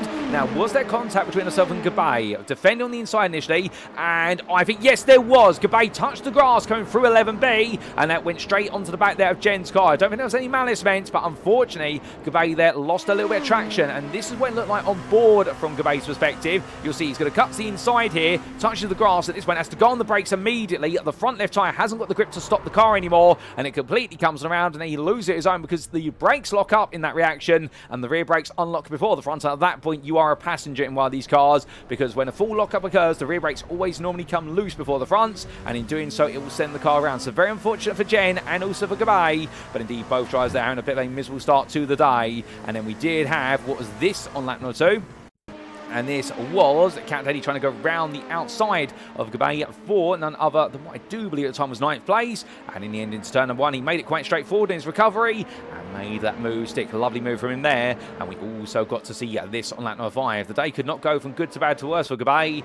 until it did, and this was down in towards turn number 5 on lap 5. The Proto went onto the brakes, took a lot of curb, but that's not unnormal and not unnatural. But in the end, the rear of the car comes sliding on the round. I think in the end, the rear right tire, no grip, and that was evasive action taken there from DC. Well done to him for doing so. Great awareness from him, and that's where it all went wrong for Gabay. But we had this battle for CatDaddy and Urko, and this was on lap number 6, and it was CatDaddy looking up the inside into Canada Bend, as Urko was teasing him a little bit by putting in the middle of the road, and CatDaddy said, right, I'm going all in, but like a bull to a matador, he went a little bit too hot, managed to just clip the gravel, and when in, Urko switched it back and said, I'll take that back, thank you very much, nice try, but you have to try again.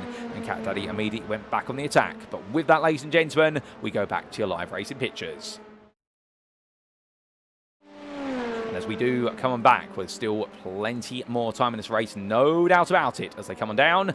As we do, has there been any change so far? No, since we took the replay footage by looks things, SimplySteve, Squilliam, and hold up a second, there is a change. Knotavin has fallen back to 3rd place. Now, unfortunately, we can't get you a replay of that now, but what we can tell you is the change has been made, and I suspect here with the fact that the top 3 have not spread out, it has been a change that's been obliged by both drivers. So I wonder whether Knothavin's perhaps lifted off on a straight or lifted into a braking zone and let Squilliam take that 2nd place spot. And I think what Knotavin wants to do here is now he doesn't feel comfortable being the middle car. He wants to fuel save and be car number 3. Squilliam has said, okay, that's fine by me, because I think I've got the pace to beat SimplySteve, and I think that's Squilliam's game plan here. Now that he's into 2nd, he's going to really push SimplySteve, see if he can get him to make a mistake. If not, he's going to try and make a move. And here they come into the end of lap number 9 and get ready for a 10th tour. As SimplySteve a little bit sideways there on the exit, and Steve right now, the rear end of his car not looking as secure as it would otherwise be, and the Speed Squad driver here charges way then across that timeline he goes. How much longer will he be leading this race for? Can he lead it all the way to the pit stop? Squilliam right now getting closer and closer, looking to the inside, but in the end backs off there. SimplySteve just not quite on the outside line, put the car slightly off centre, and well, you can see what SimplySteve's trying to do. He's saying to Squilliam, well, I'll give you the space if you want it, but I'm not going to make it easy for you. So Steve just being a little bit of a nuisance there, but he's been a fair nuisance, and that's what you can do as a driver when there is plenty of space on the road to be able to make a move. You don't need to make an absolutely exaggerated defensive line. You don't need to go over the top like you would at the very end of the race to try and hold on to position, but you can just put yourself in a place which makes the guy behind you think, is it really worth it at the moment, or am I risking it too soon?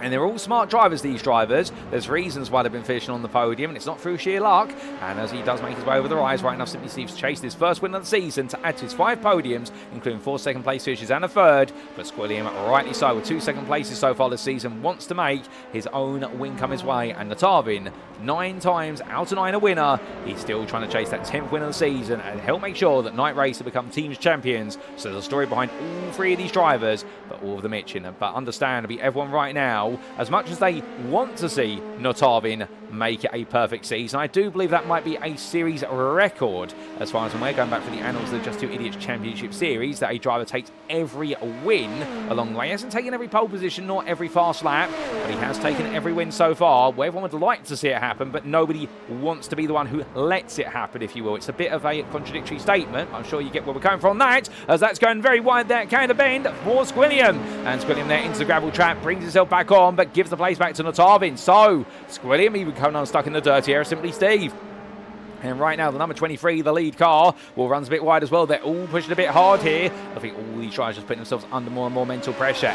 Dust, meanwhile, well, he may be now 5.5 seconds off of the lead trio, but he's still keeping niCKaLaToR at distance as they make the way down the start finish straight. Again, a great little battle between these two, but niCKaLaToR staying at a good distance as they head down the straight. And a bit further back, Biker Pilot right now, the 3.8 racing driver, well, after starting in 12th place, made plenty of ground with it going wrong for several drivers at the very start.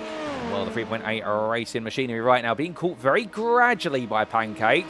There you can see him, the SimCity racing driver, now only 1.2 seconds behind. But it's the difference in the corners. The straights seem to be where Pancakes has a little bit more of an advantage. The medium speed bends are where Biker Pilot is the quicker driver. He seems to get better traction off the corner, although that time around, Pancakes there using the grass as a little bit of a runoff area. And well, in fact, he did gain a bit of time. So coming down towards the next braking zone, what will we see here? And the answer is going to be Biker Pilot will be safe, at least on entry, but Pancakes is definitely right now throwing everything at this. He wants that 6th place, and I think they're both worried about this man catching up to him. And CatDaddy, who's based right now, well, based on his last lap time, it's the equal Pancakes and also Biker Pilot. It's not quicker, but he is definitely matching them. And understandably from that, right now he wants to try and take that place back when he can. But he's got to keep in mind that DC is also starting to hit his stride. Personal best for DC on that previous lap, a 55.78. Albeit he is 9 seconds behind your 8th place runner. Something tells me the Bong Life Motorsport driver also wants to find a way forward. And then we do have other considerations, including Jen, who currently in 11th place after the altercation between herself and Gabay on the open lap. Well, she will now want to see how far she can recover in this race, see if she can get into the top 5. And we still have over an hour to see whether she can make the magic happen. As Gabay having an off track there, and well, staying off the road as the leaders come past. A great awareness of those blue flags, but Gabay's race going from good to grass to gravel. And unfortunately, if the Funk Hub driver comes back on, he now goes a lap down as well. It's been a bit of a challenging race so far, but understandably he's keeping himself going and seeing how far he can go. Indeed, you never know what can happen until the very end of the race. You can always pick up some places as they expect some blue flags for both LMP2 and niCKaLaToR as they charge the way through.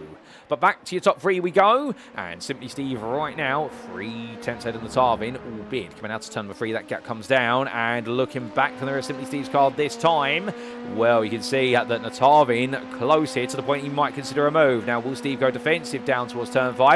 Knotavin sees the inside, and Steve says, no, you don't. And right now, SimplySteve does go defensive here. So, Knotavin, I think, starting to show his hand, which is he wants to lead this race. And he's got to look up the inside to turn 6. Is he going to pull the trigger on it? Not quite, as he simply stays behind. But whilst they're all very close, meanwhile, LMP2 versus niCKaLaToR fighting at turn 5. They come over the hill. Who's going to be first? It's going to be LMP2, who just comes around the outside there.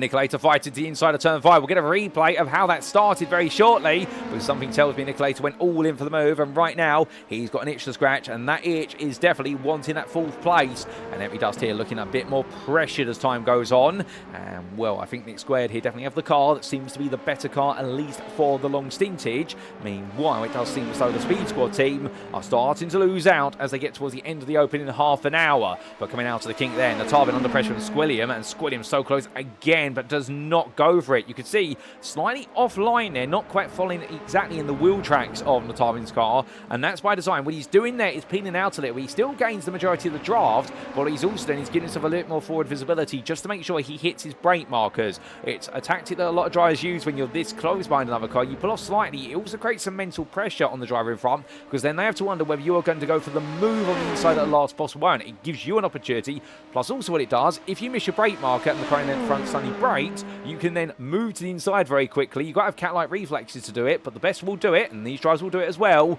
And what you'll see, given the fact they are the best on the grid, I should point out, and what you'll see is the fact they'll duck to the inside, and that's how they avoid tapping the car in front on the behind if it does go a little bit wrong and they do miss that brake marker. Remember, these speeds when they come into those braking zones, hitting the best part of 150 miles an hour plus before they go onto the anchors, you literally have tenths, if not hundredths of a second to react. It really is a reaction test in these LMP2 cars, and that's why they're so challenging to drive this close. But your top 3 doing a brilliant job of it, and also the battle for 4th place just as good here as they come down, as LMP2 and niCKaLaToR close together again. And niCKaLaToR looking to the inside. Is he going to go for it? No, he keeps us guessing here, and he's keeping LMP2 guessing, but LMP2 right now withstanding the pressure very well. This is really tantamount to what he's doing, but as we do see them making their way through turn number 6, Pancakes on the back of Biker Pilot. We said this was coming, and now it has arrived as they make the way out the corner, and that's going to be Biker Pilot running a little bit deep.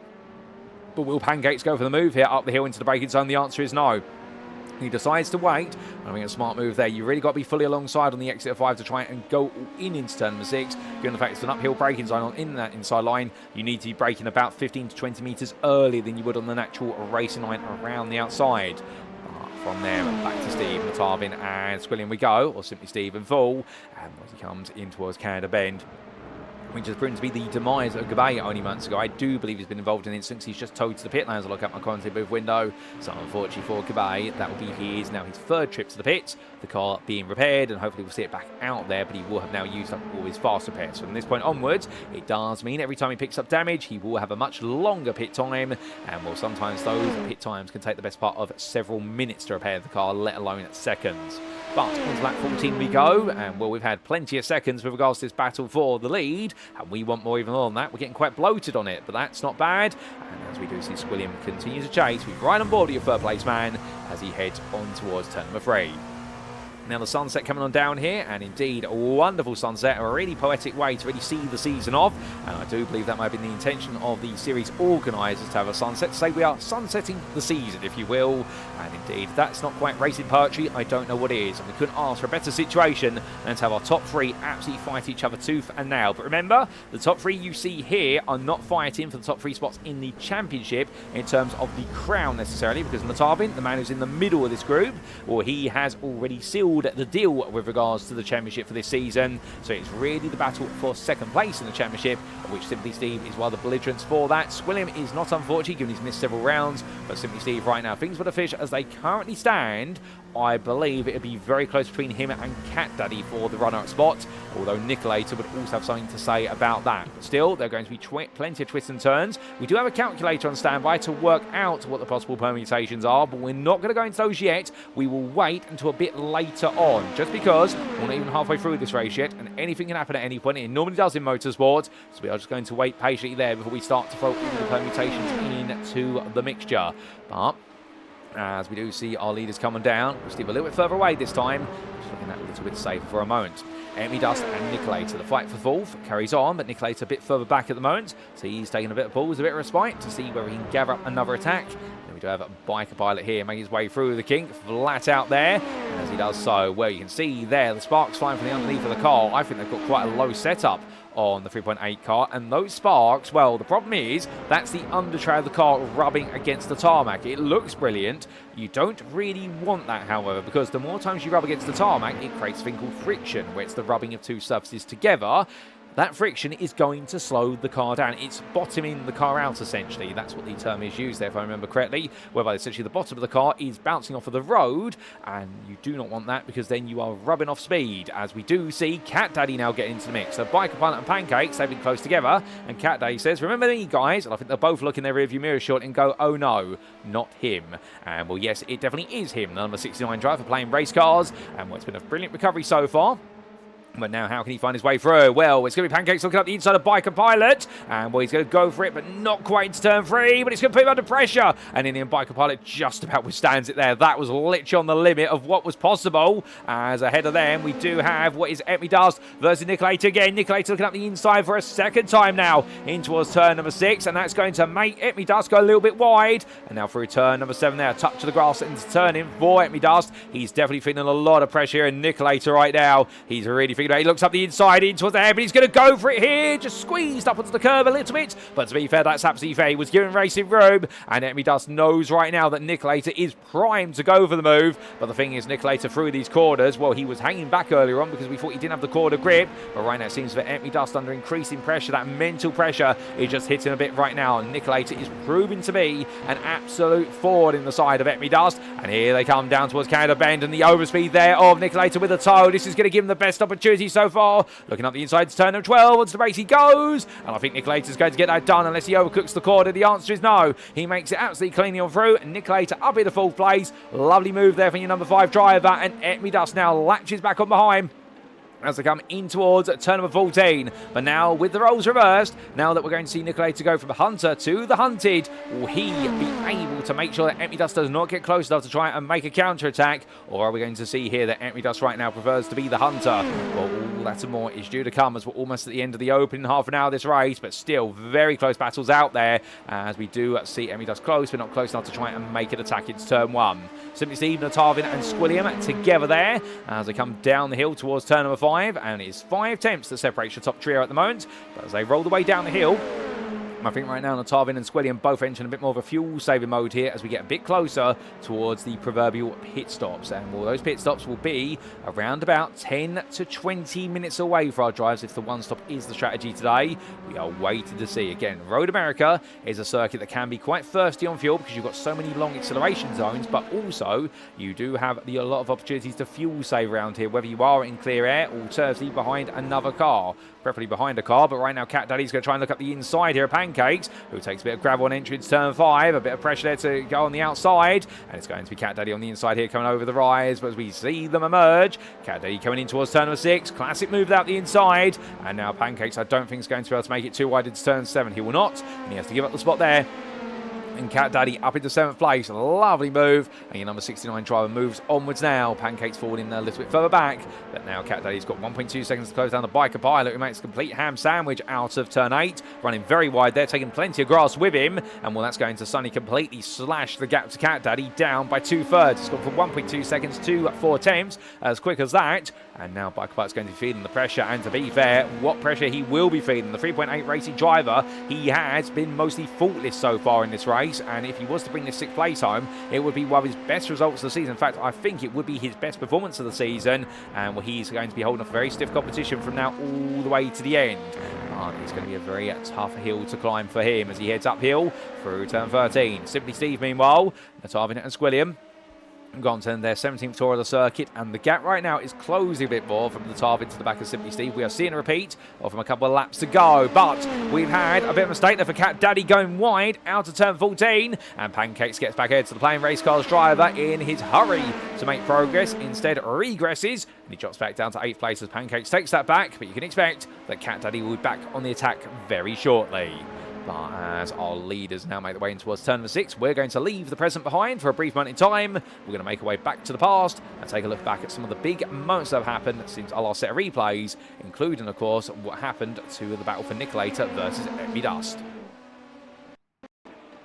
Now, this was coming down towards turn number 5, and this was back on lap number 12 that we saw niCKaLaToR go up the inside. It was the first of many an attempt, and, well, make his way on in. Got a nose ahead initially. However, on that tight inside line, he was not able to get the throttle down, otherwise he would have elbowed Dust to the grass, and the stewards would not have been pleased with that, and Dust defended around the outside. So that was his first attempt, but we then had this subsequent attempt 3 laps later on lap 15, and this was the one that landed. It was a good run out of the kink, and then niCKaLaToR gets into the inside there as Dust tried to cover him off, but niCKaLaToR had the overspeed, and onto the brakes he went and got that move done. But in parallel to that, we did have, unfortunately, this happen to Gabay. It was a bit of a big shunt for your front cup driver. And he made his way down towards, we thought it was Canada Bend. No, it was not. It was coming in towards turn 5. Oh, brake failure there for Gabay, and just went straight on. And well, the brake pedal there braking. I hope it's all okay, because that's a huge shunt. That would have been about 160 miles an hour. He's got into the barrier. And my goodness, it's no joke. It may be a simulator, but those force feedback and direct drive wheels, should he be on one, when you hit a barrier at that speed, you've got to get your hands away from the steering wheel, otherwise you will be breaking thumbs and fingers. But hopefully not so. And this was a bit of a breaking news moment, as we got to see CatDaddy on lap 16 look up the inside of Pancakes, who took a little bit of grass and gravel into turn 5 and was too wide all the way up the hill. But as they emerged over the crest, in the end it was going to be CatDaddy who got ahead, and he thought he got it all done for 7th place and go chase it after biker pilot, until this happened at the end of the lap at turn 14, and it was an innocent error for CatDaddy, chasing hard after biker pilot, and then went a little bit deep into the corner. The rear slid loose, and as he did so, took to the grass and rejoined, and Pancakes had taken a bit of evasive action as CatDaddy rejoined, but to be fair, they were able to clear each other, and Pancakes getting that 7th place back. With that, ladies and gentlemen, we make our way back to your live racing pictures. And well, as we do see SimplySteve still ahead of Knotavin here. These 3 still together. That's your top 3. SimplySteve, Knotavin and Squilliam. Well, we need to give a huge shout out to Arturo Mioga, the brilliant software designer behind the software that enables us to bring you replays within a post-round broadcast. Of course, we're looking at an iRacing replay file. Thank you to the J2ICS Championship Administration for providing us with that replay file. And well, through Arturo Mioga software, we can bring you clips of incidents off tracks, or if we would not be able to do so, and we could miss some of the critical racing action. But as the drivers come down in towards Canada Bend, well, right now Squilliam really is going to be the dark horse of this trio, the Vision Motorsport driver. And much like his team name would suggest, he's keeping an eye on the top 2. He's also keeping a very close eye on his fuel levels and how he can maximise as much as possible. As that's going to be Knotavin. I thought he was going to go for a move there on the inside. SimplySteve, he did pull out to make it, but he was too far back. We're trying to get Steve to outbrake himself into the corner, and Knotavin's not a stranger to trying to throw dummy moves out there. Indeed, right now trying to do his best Nigel Mansell impression as he comes down towards turn number 1. Looking around the inside here, well, SimplySteve's going to have to go defensive, and this is what Knotavin's looking for here now as we're getting much closer to the potential pit stops. This is when Knotavin shines. He really starts to milk the pressure on the driver in front of him. Looking to the inside, back to the outside he goes through turn number 3, all over the back of SimplySteve.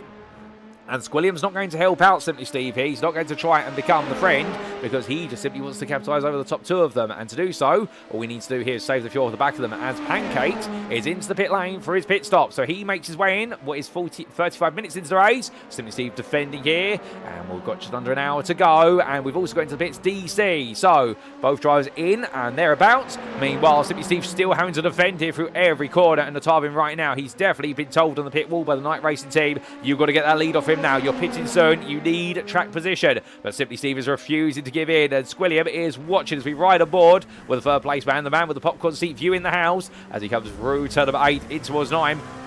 And SimplySteve doing a brilliant job to withstand this. But look at Knotavin going wide there by design at turn away. He's trying to get the V-shaped cutback to 10. He does so. This is going to give Knotavin a huge amount of speed in that draft going up towards the kink. He'll be able to go through the corner completely flat out. There's no question about that. But it'll be the fact he gains a couple more miles an hour in the run down towards Canada Bend. You can see Squilliam, meanwhile, he falls further back here. And, well, SimplySteve goes defensive to the inside of Canada Bend. Knotavin follows him all the way through. And, in fact, backs off there right at the last moment onto the braking mark. And we'll through the bend. We can see the Squilliam closed up a little bit there, but he's definitely just waiting, fuel saving at the back, and I suspect he's trying to hit his fuel saving target, if not going +1 or +2 in terms of that, and there are laps he can do. But pit stop's being complete, Pancakes has been in, DC's about to leave the pit lane, we believe, and Gabay unfortunately still in the pits. As into the pit lane comes SimplySteve, so that was a bit unexpected, but Steve comes in first. He decides to pull the trigger on the strategy.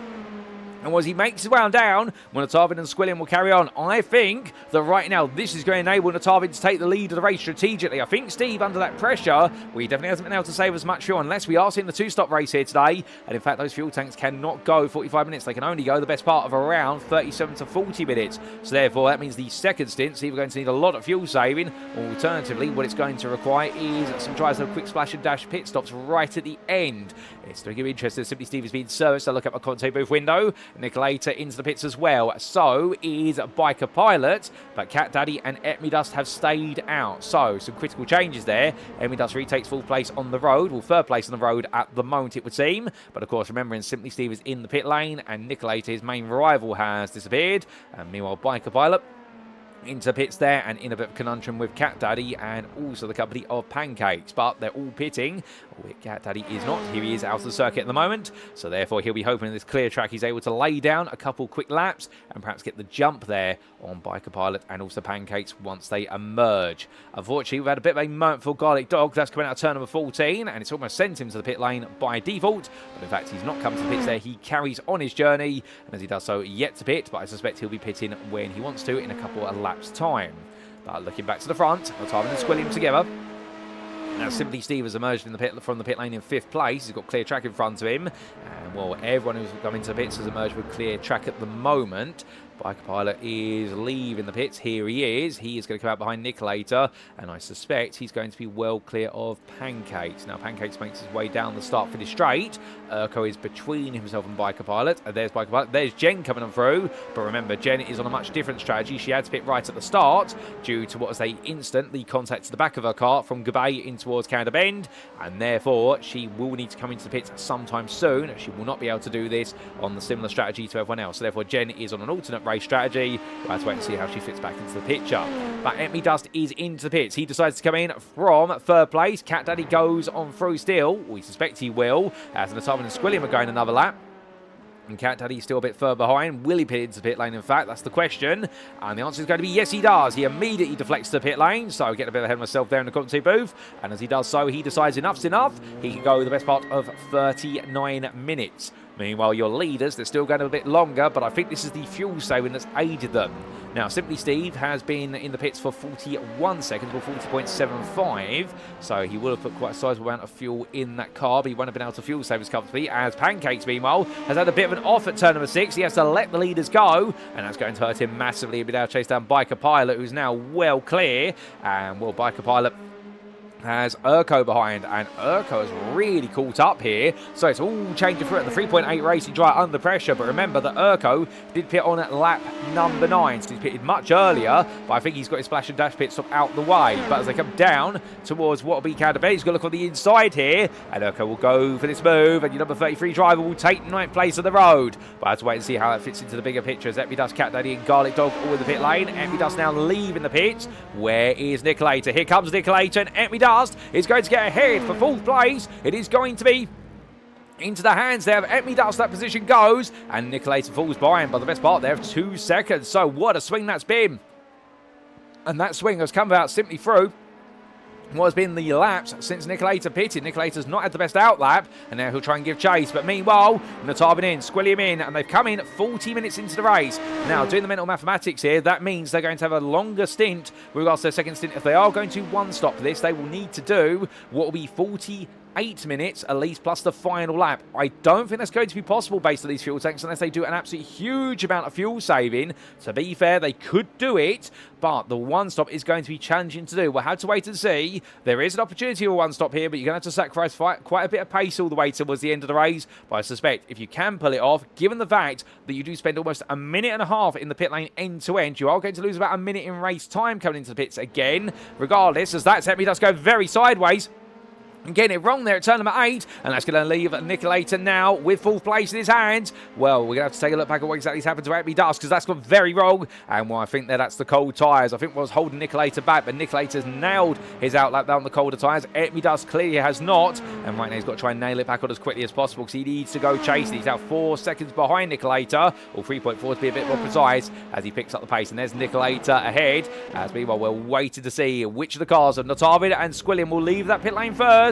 And the answer's going to be, as we do see Knotavin leave its pit box just before Squilliam. It's a swing of 8 tenths to the pit lane. Where's SimplySteve? Here he is, coming down the start finish straight. And the SimplySteve does have warmed up tyres now. Knotavin and Squilliam have got to get the tyres warmed up again. But he is 2 seconds behind Squilliam going in towards turn number 1. It'll be about 1.4 seconds by the time he gets down to turn 3. But Squilliam immediately goes on the attack here. Takes the lead of the race of Knotavin. This will cause them both to fall backwards towards SimplySteve. And suddenly, right now, we've got the top 3 fighting once again. So SimplySteve may not have been the quickest on his outlap, but he's been consistent. He's done what niCKaLaToR has done further back in the fight for 4th place, and therefore now he'll find himself right back in the thick of this. But Knotavin coming back on the outside here of Squilliam. He does not want to be 2nd place at the moment. Knotavin wants to be the lead car, and Squilliam is saying to him, no, you will not. And as they come over the rise, well, SimplySteve will be on the back of this now. How does he get involved here?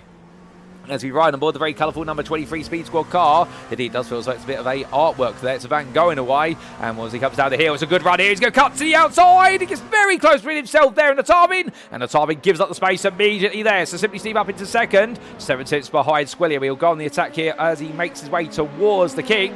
But that gap is going to be sizable there. And that's what happens, of course, when you end up fighting. You do lose time for that middle sector. And Squilliam right now, he does have a golden opportunity here to potentially push open a gap. But, of course, is he able to use that fuel? And given the fact we are looking at potentially trying to make a one-stop happen here, but it is going to be so close as where they were to go for that brief splash and dash right at the end. The fuel tanks right now, they will be pushed every step of the way, but I suspect in the pit walls for all these drivers, they will be constantly reminded by the team principals and the strategists, you need to save fuel, otherwise you're making a second trip to the pit lane, and that 1 minute long pit stop is going to stop them from seeing what could be an incredible victory here. The top 3 right now are really giving it everything for the season, Vlali, and we could not have asked for a better combination. Road America, fuel tanks literally finding points for a 1-stop versus a 2-stop, and we have got our top 3 absolutely pushing each other every step of the way. Well, we are now going on to lap 23. Squilliam ahead of SimplySteve, and Knotavin falls back, but Knotavin 1.2 seconds behind at the moment, and something tells me that niCKaLaToR driver is looking at the one-stop strategy here. He is not hurrying to move forward, whereas SimplySteve onto the back of Squilliam already, and Squilliam has now got tyre temperature. Knotavin got his tyre temperature as well, so they're all equal once again as they endeavour to go deeper into this race. As we thought, Jen now into the pit lane. However, with that first pit stop on lap number 1, and now coming in again, we suspect that this is definitely going to now be her one and only pit stop for the remainder of the race. But further back, Pancakes and DC have swapped places. And what I think that we have had a bit of an error from Pancakes come through turn 13. So DC now up into 10th. That will soon become 9th because Jen being in the pit lane, she will go behind them. But we'll have to wait and see how the strategies play out a little bit later on. And we have had, unfortunately, the retirement from this race for Gabay. After the repair work, the team has said they cannot get the car going again. And unfortunately, we have lost the Funk Hub car. One of our 13 runners is out, albeit we still do have 12 runners remaining. For goodness me, what load changes we have had. And well, without further ado, ladies and gentlemen, we are going to take a quick look back at some of the big moments since we last took some replay footage, including how moves were made, won and lost. And we start off with, of course, what was a battle earlier on between Urko and Pancakes. So this was Urko making the move on Pancakes for 10th place on the road at the time, and Pancakes there on the inside. just letting it go. So deciding not to fight Urko. Not quite sure what's happened there, but he definitely did not look too happy. I wonder if he waited to tap onto the back there of Urko, and Urko in the end just ran away from him. The only other thing I could imagine is that perhaps Pancakes had a slowdown penalty to serve there, an automated one, but where would he have got it from is the question. The only place he could have got it from would have been turn number 1 at that distance, but definitely Pancakes not looking quick whatsoever, unless there was an issue with the car that he was looking into, which that might be the situation. But meanwhile, with that, we had this for Garlic Dog. And this was Garlic Dog making the mother of all errors, coming into turn number 14, went into the corner full speed, and in the end, the rear of the car went a bit wide, the rear left tyre touched the grass, and unfortunately it sent it very sideways, did well to stop the car from rolling to the inside tyre barrier, but unfortunately having to put the brakes on, lock them up, and slide the tyres. He would definitely have overheated the tyres, but he did not make his way into the pit lane. That was before his pit stop, and then he came in a couple of laps later. We did have this happen for Jen versus Biker Pilot. Keep in mind, of course, Jen being effectively a pit stop down on the field, and this was making the way down. I think Biker Pilot was leaving the pit lane. There he was on the left of your picture, and so Jen picking up places until she had to come into the pit lane. Of course, we had to wait and see how she fits back into the bigger picture right at the very end. But we did have Urko make a move on Biker Pilot. This was for on-track position, and this was coming out of the kink and in towards CatDaddy, and Urko coming alive as this race is going deeper and deeper into the distance. Looked up the inside, and a classic move there into CatDaddy and taking that 9th place on the road.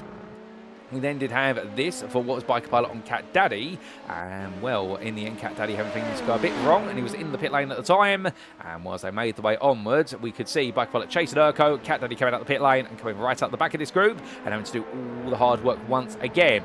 But then one of the big moments, niCKaLaToR did get ahead of niCKaLaToR with regards to pit stops, until it was a mistake from niCKaLaToR. And what exactly went wrong there, you ask? He went wide at turn number 7, a bit of an unconventional place to go wide, but in the end, niCKaLaToR losing out there, and niCKaLaToR taking that place just like that. And I do believe it had a bit of an error afterwards, and there it is. He went sideways at turn number 8, and everything got a bit backwards there for niCKaLaToR on cold tyres after his pit stop, whereas niCKaLaToR pitted the lap before and had the warmer tyres to be able to carry on.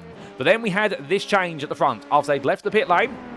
Squilliam and Knotavin. Knotavin came out a second clear. He managed to make an 8-tenth swing in his pit stop. But immediately, Squilliam going up the inside there and forcing the move on Knotavin. And that enabled SimplySteve to get close. And well, SimplySteve in the end wasn't too far behind, because it was then this movement of what was turn number 7 that SimplySteve attacked Knotavin, or on his way down towards turn number 8. And Knotavin in on the inside line just simply lifted off there and let SimplySteve go, thinking about the bigger picture. But we also had a further battle for 7th place, as Biker Pilot did find his way past Urko. Now this was coming down in towards the hairpin at turn number 8. Urko went into the corner, and he went deep. He understeered wide, gradually brought himself back onto the circuit on the inside in towards turn number 9, and Biker Pilot said thank you very much, and the 3.8 racing drive carrying on happily. And we just had this for DC versus Pancakes for 10th place, and it was Pancakes in the end, making his way out of Canada Bend, getting a little bit wrong there on the exit, and coming up the hill. Well, DC went all in there to turn 13. Pancakes gave him the space to cooperate, but to be fair, I think Pancakes wanted to move on the inside to turn 14 and realised it wasn't going to work with the gravel on his right-hand side tyres, and decided to back off. But with that, ladies and gentlemen, we back off the replays and make our way back to your live racing. So as we do come back, we still do have the best part of 42 minutes of racing to go. Still plenty of excitement to be had. And SimplySteve has since found his way past Squilliam. So that's happened whilst we've been giving you a recap of some of the big moments. And I think Squilliam's had a bit of an error somewhere. And the reason for that is because Knotavin now looking for the move on the inside here. And well, SimplySteve back into lead. But do keep in mind, of course, the fact that in terms of the pit times between them, it was Knotavin who had the quickest pit stop the first time round. And that's because he did the most fuel saving of them all. Though Squilliam did a lot of fuel saving of his own. SimplySteve had a longer pit stop, but by pitting a lap earlier, or in fact 2 laps earlier, was able to undercut the pair.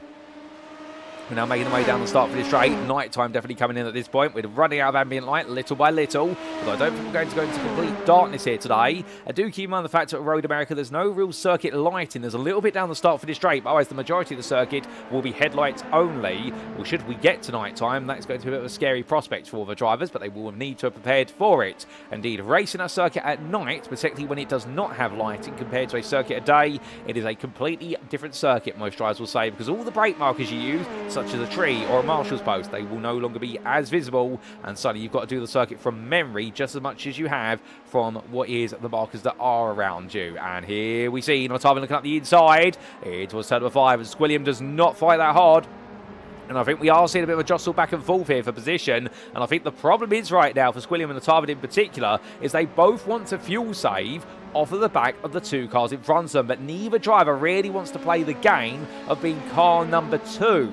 And that's the problem. It's that SimplySteve, I think his thought process is, well, I'll do the best I can to fuel save, but I will try to create a gap. And this is not being unfair to SimplySteve. I don't think if he's number 3 in the equation, if he's the third place runner, that he's going to feel that comfortable. I think he prefers to be up front, just focusing on his driving, and fuel saving is really a secondary fault. Whereas Knotavin and Squilliam are trying to play this much more strategically, but of course it might be right to play it more strategically if that fuel tank is literally going to be on the limit when they do see that final lap. That's going to be the problem that's going to cross the minds here. So Knotavin and Squilliam in a bit of a fuel-saving battle to be the second place or third place car. They both want those places, but neither driver right now wants to politely give way to the other as well. It really is a give-to-take situation.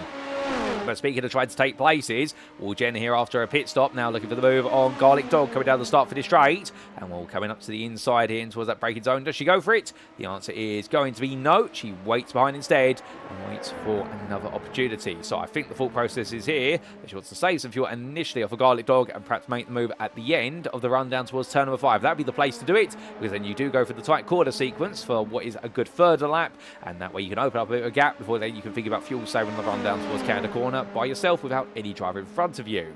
But in terms of other battles out there at the moment, CatDaddy is gradually trying to close up to LMP2, but he has got Urko racing after him quite closely, but Urko has made a couple of mistakes, and that's how CatDaddy has moved into 6th place, so he's back to where he started, plus 1 place. As meanwhile, Jen has made the move on niCKaLaToR. It has happened at turn number 5. It's exactly how we predicted it, although we have missed it on camera. We will try to get that very shortly on a replay for you, ladies and gentlemen, as Jen now has 20 seconds to close down versus BikerPilot, although she should have the confidence to be able to do it, as BikerPilot has had to come into the pits for repair work to the car after a bit of a shunt, and we will get a replay of that when we can.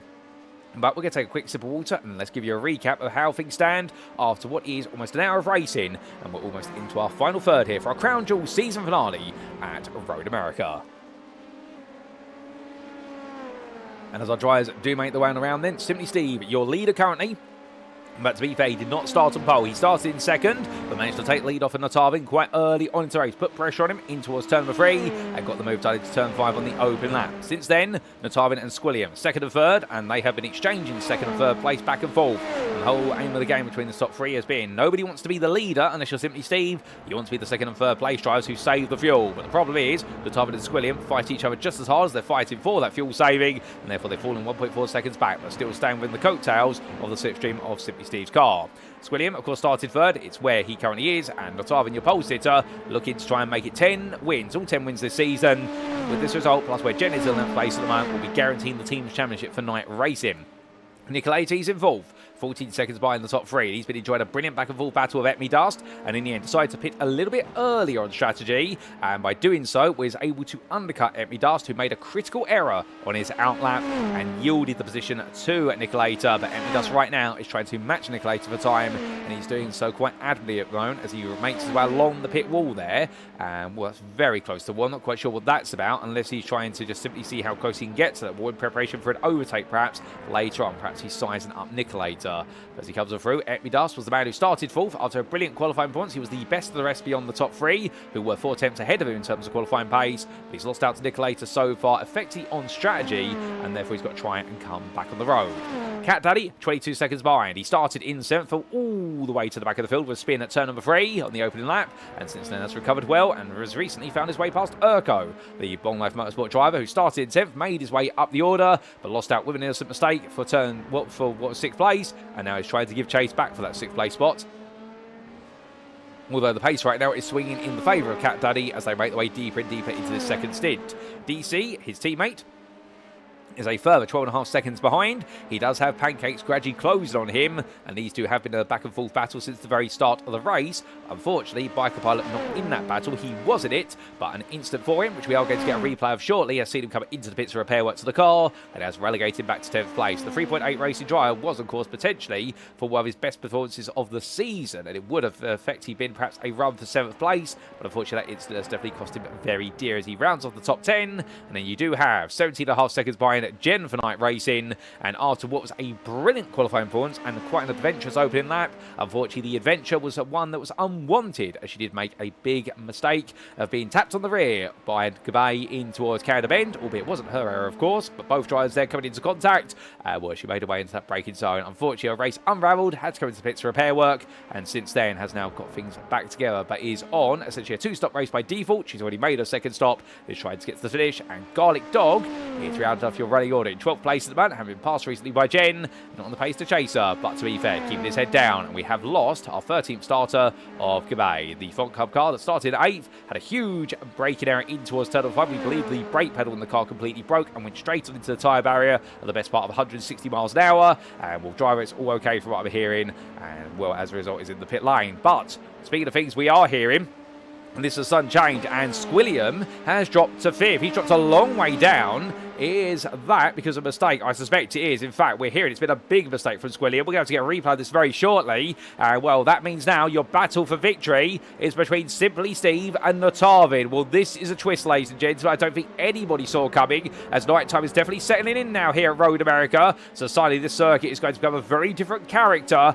and everyone's got to be ready for it, because this circuit will cool down. Although we do have relatively clear skies at the moment, we've got no actual sunshine out there. We've only got the heat that's being retained by the tarmac, and that's been laid down as part of the rubber that our drivers are laying down on the circuit. But before we see how the battle between SimplySteve and Knotavin goes down, we need to go back in time to see what exactly happened for several drivers. It started, of course, with a huge incident for Squilliam.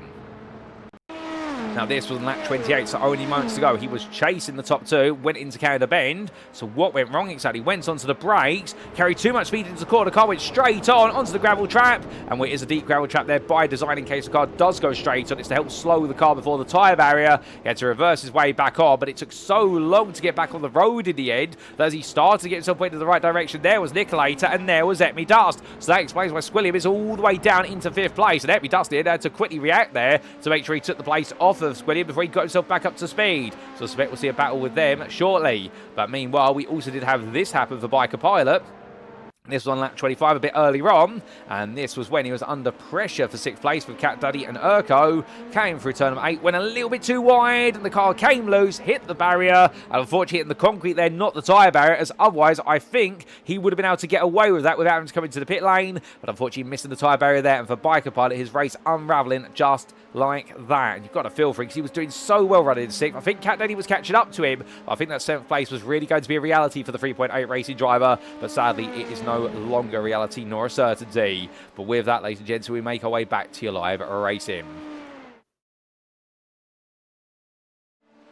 As we do coming back, well, definitely a huge amount there for Squilliam, but also for Biker Pilot, another twist in the tail. There's going to be a few more of them before this race is done. But now, where can Squilliam get to? Well, I don't think he's going to be chasing down 2nd or 1st anymore. I think the game plan will be to hunt 3rd place down, as Urko is into the pit lane. Car goes up on Jack, so he's coming for a 2nd pit stop here. Are we on a 2-stop for several drivers? Well, he's coming, car up, and well, if so, and that's going to be tyres being changed, and understandably, this is going to be a bit of a shock to the system, particularly for anybody who's playing a 1-stop, because suddenly, Urko coming in, that may trigger a few place swaps. Biker Pilot will get past him for now at least, although I have to wait and see whether the reality is that Biker Pilot's got to come in again himself after that repair work to the car. Although with that repair work, I suspect the team will put some more fuel in the car and be hoping it's going to be enough. Although he's going to have to do an absolutely mammoth final stint now to get this done. But to be fair, all he's got to do is keep it calm, cool and consistent, and he may be okay. But Jen comes and past Urko, is now leaving the pit lane, and we're not 100% certain whether Jen can make it all the way to the end. It's going to be close for her, but if the night racing driver can, well, she may be able to take on Biker Pilot, given the gap is 14 seconds, but she is lapping currently 1.2 seconds a lap quicker than Biker Pilot. So the theory would be, with 32 minutes remaining, let's say, including the final lap, and the lap time here, let's say it's 2 minutes in total, well, that's going to be 16 laps. She'll definitely be on Biker Pilot with about 15 to 20 minutes to go. But meanwhile, we look back to SimplySteve. And as he makes his way down the run towards turn number 5, well, Knotavin there. And this is now where Knotavin can really open up the taps a little bit. He needs to be with SimplySteve if he wants to fuel save, but he's got no pressure to deal with a 3rd member of the grid trying to interfere in this battle with Squilliam's demise. And therefore it does mean now he really can do all the fuel saving, and he can let SimplySteve work himself hard, work himself to the bone. And in the end, this could really be an opportunity now for Knotavin to put the cherry on top of this season and make it the 10th win in 10 races. Already champion-elect, of course, but you'd like to achieve perfection where possible. Of course, he won't take every record or every bonus point for this season because he hasn't always had the fastest lap, nor has he always had pole position. But as far as wins are concerned, he wants every single one of them. Squilliam, meanwhile, we ride aboard with. And your number 6 driver here still chasing, but you can see this is what the visibility now looks like for these drivers as we are really into the dusk hours of the circuit. We're almost at night time, not quite. The sun has set beyond the horizon, but we still do have just that little bit of ambient light left. The headlights are fully on, but you can see there's no circuit lighting beyond the lights that are laid down by driver headlights at this point, and anything that is ambient and reflective, and as it comes out of the carousel. This visibility, it's okay for a driver. You can still use your dry daylight markers just about. But in about what will be, I suspect, about 15 minutes time, that light is going to fall to the point where this circuit will change in its nature, and suddenly you are reliant on your headlights and any reflective surfaces and the headlights of anybody up the road from you to be able to see your way around, and that is where it's going to be the true memory test of the circuit, as most of your brake markers will suddenly start to fade away. The cones at the side of the circuit, whilst they do have luminescent material and paint on them, the problem is the fact those cones will just suddenly appear. They will not be anywhere near as visible in the long run, and it's the same with the circuit side brake markers. Those white boards with the black numbers on them,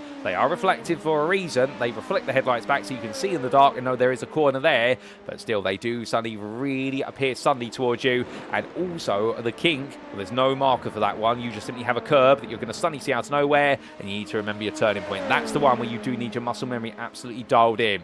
But we come back to your leaders, and Knotavin now 3 tenths behind as he comes down towards turn number 5. The pressure is now being built up. And, well, can SimplySteve hold on here for the remainder of the race? Again, we believe they are trying to push towards the one-stop strategy here as much as possible, but the 2-stop will be the default, but it will be one that neither one wants to have to do because it will cost them a lot more time in the pit lane. Through turn number 8 they come, and the number 23 driver, at the moment at least, to be fair to SimplySteve, has withstood the pressure non-stop for the entirety of the race, and that's what the Speed Squad driver's done. Even if he doesn't win this race, he definitely will need to give himself a big pat on the back that he has proven when the going gets tough, the tough get going, and he's all about that as he heads through the King. And right now, Knotavin staying very much there, and both of these drivers, they've had rounds, they've really had to overcome challenges and difficulties. Well, that's what's made them two of the biggest contenders for this season. Unfortunately, SimplySteve not quite able to make every single round. You'd be asking yourself, if he had, what would it have been? But still, that's been the case for several drivers this season, where they've had moments where they've been on the grid and moments where they haven't been able to. But to be fair, we've enjoyed every moment when each and every driver has made the way onto the grid. And well, our main battle on the road at the moment is the fight for the win, which is perfect. But we have got grime battles, including the fight for third place between niCKaLaToR, Empidust and Squilliam. The trio separated by what is 2.4 seconds at the moment, and that battle is getting enticingly tight as we come into our final half an hour. As we leave the onboard, looking back from the rear of SimplySteve's car, Knotavin getting a better run out the corner.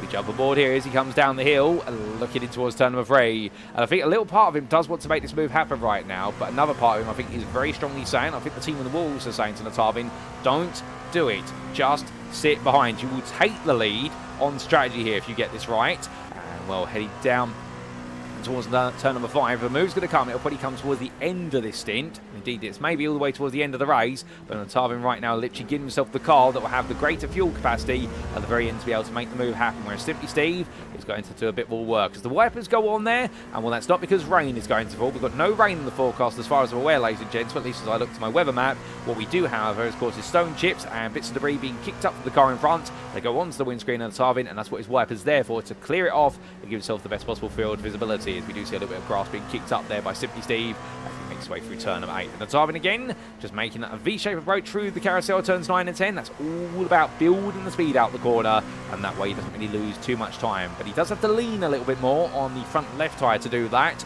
as he comes on through, because he's really saying to that tyre with the central pedal forces that essentially you're going to lean a bit more outwards than normal, and in return you're expected to grip up.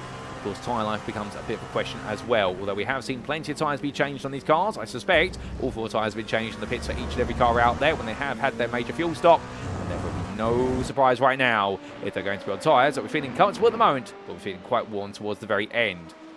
But we do look back to niCKaLaToR. A flash of headlights there from EpiDust. I think right now he's trying to scare niCKaLaToR into a mistake coming down in towards turn of 12, because that is Morse code in driver speak for "Hi, I've caught up behind you." And well, niCKaLaToR right now cannot fall foul of that pressure, as EpiDust definitely pushing on here as we ride aboard. Flashes headlights again, and the Speed Squad driver really being a nuisance here to niCKaLaToR. Now they are allowed to do this, to be fair, so long as it's not excessive, they'll get away with it. And making the way onwards, well, niCKaLaToR pulls inside, goes defensive, almost pulls too far over and hits the grass and the barrier with it, but not quite so. But EpiDust right now, he's got the speed. Has he got the capacity to make a move? Well, niCKaLaToR pulls back to the outside, says to EpiDust, if you want it, go take it then. I'll hold the outside line, thank you very much. And EpiDust on the brakes a little bit earlier. And well, niCKaLaToR in the end really does a brilliant job there of making sure that EpiDust cannot beat him to the braking zone. And Squilliam behind, he'll look at this and think, right, 1.2 seconds, that's the gap.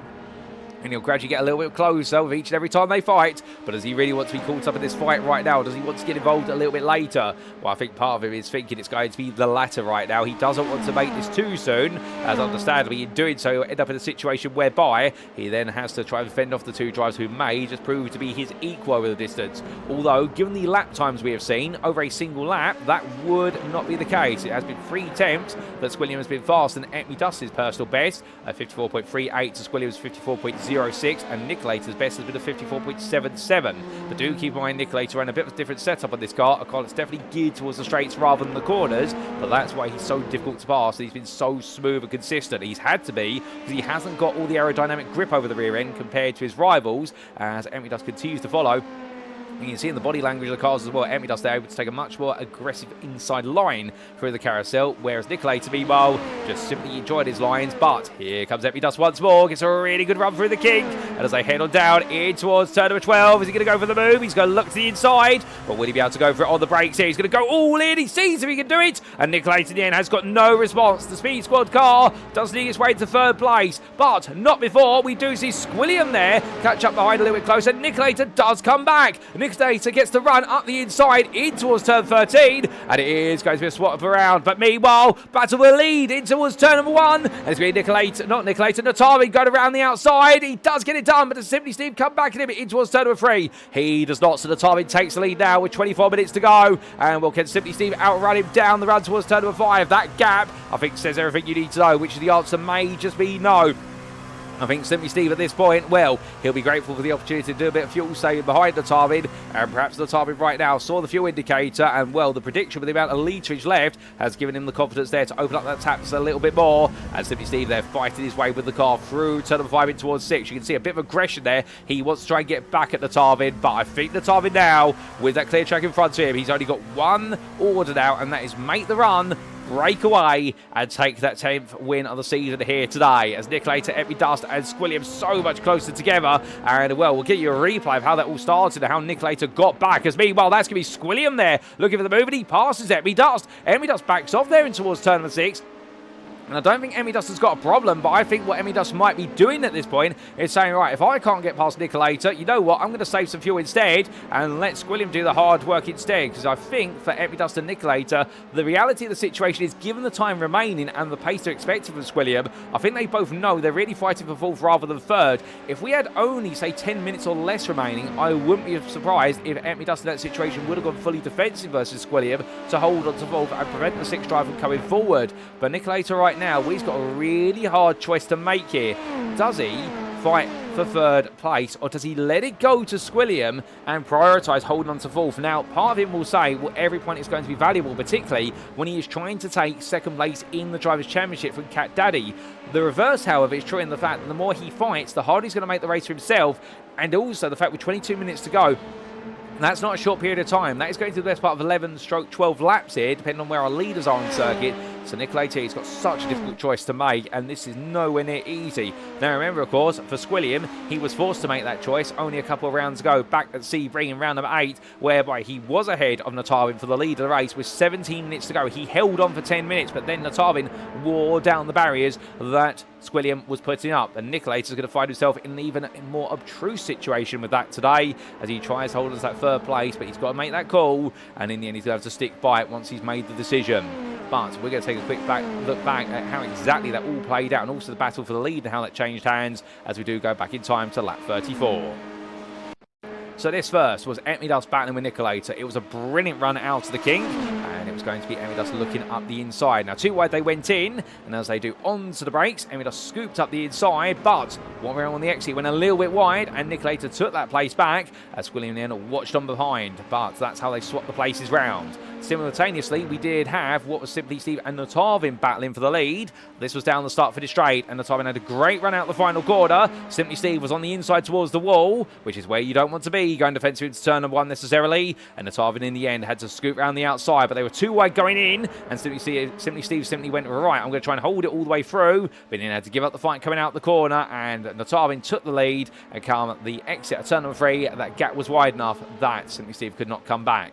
Whereas Squilliam, meanwhile, and this was later on going on to lap 35 on the back there of niCKaLaToR, and as they made their way out the corner, niCKaLaToR was fine and then backed off.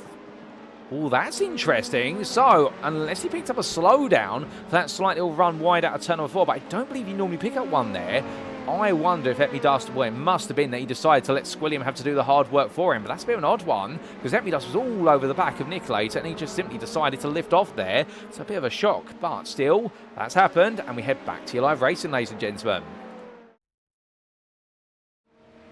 Now, as we do, we come back to the battle for third place at the moment, and if there were any questions about how it was going to play out, well, the answer is it's definitely going to play out shortly, because niCKaLaToR, Squilliam and niCKaLaToR are now 7/10 apart, the trio, in totality, and I think niCKaLaToR lifting off there to give up the place to Squilliam was part of strategy to make sure that he could save some fuel, to give confidence that he might be able to do a one-stop race, but also to let Squilliam have to do some hard work. Meanwhile, we do look back to your leaders, Knotavin and SimplySteve together, and, well, despite the fact that Knotavin was breaking away, SimplySteve is now coming back at him here, down in towards turn number 8. So it's not all done and dusted. This battle could carry on as DC is into the pit lane. So DC comes on in. Is that for a pit stop? I'm keeping my eye out my commentator booth window. He's going to give up a spot there to Pancakes. But if so, it may be that several drivers are going onto the two-stop strategy here, unless it's instant points that have been picked up and it's a drive-through penalty. We'll give you the answer to that very shortly, ladies and gents. But he is halfway down the pit lane at the moment.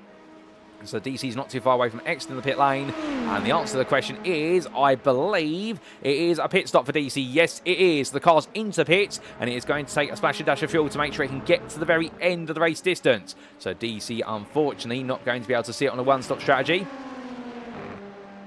As we do see Knotavin and SimplySteve together here. And, well, right now, the Speed Squad driver still staying close as they come out to turn 14. You can see they're not quite the perfect run out of the final corner. It just gives the gap a little bit more breathing room. Knotavin right now keeping his head down. It's a 24.1 second stop for DC, so that's quite a bit of fuel going in the car.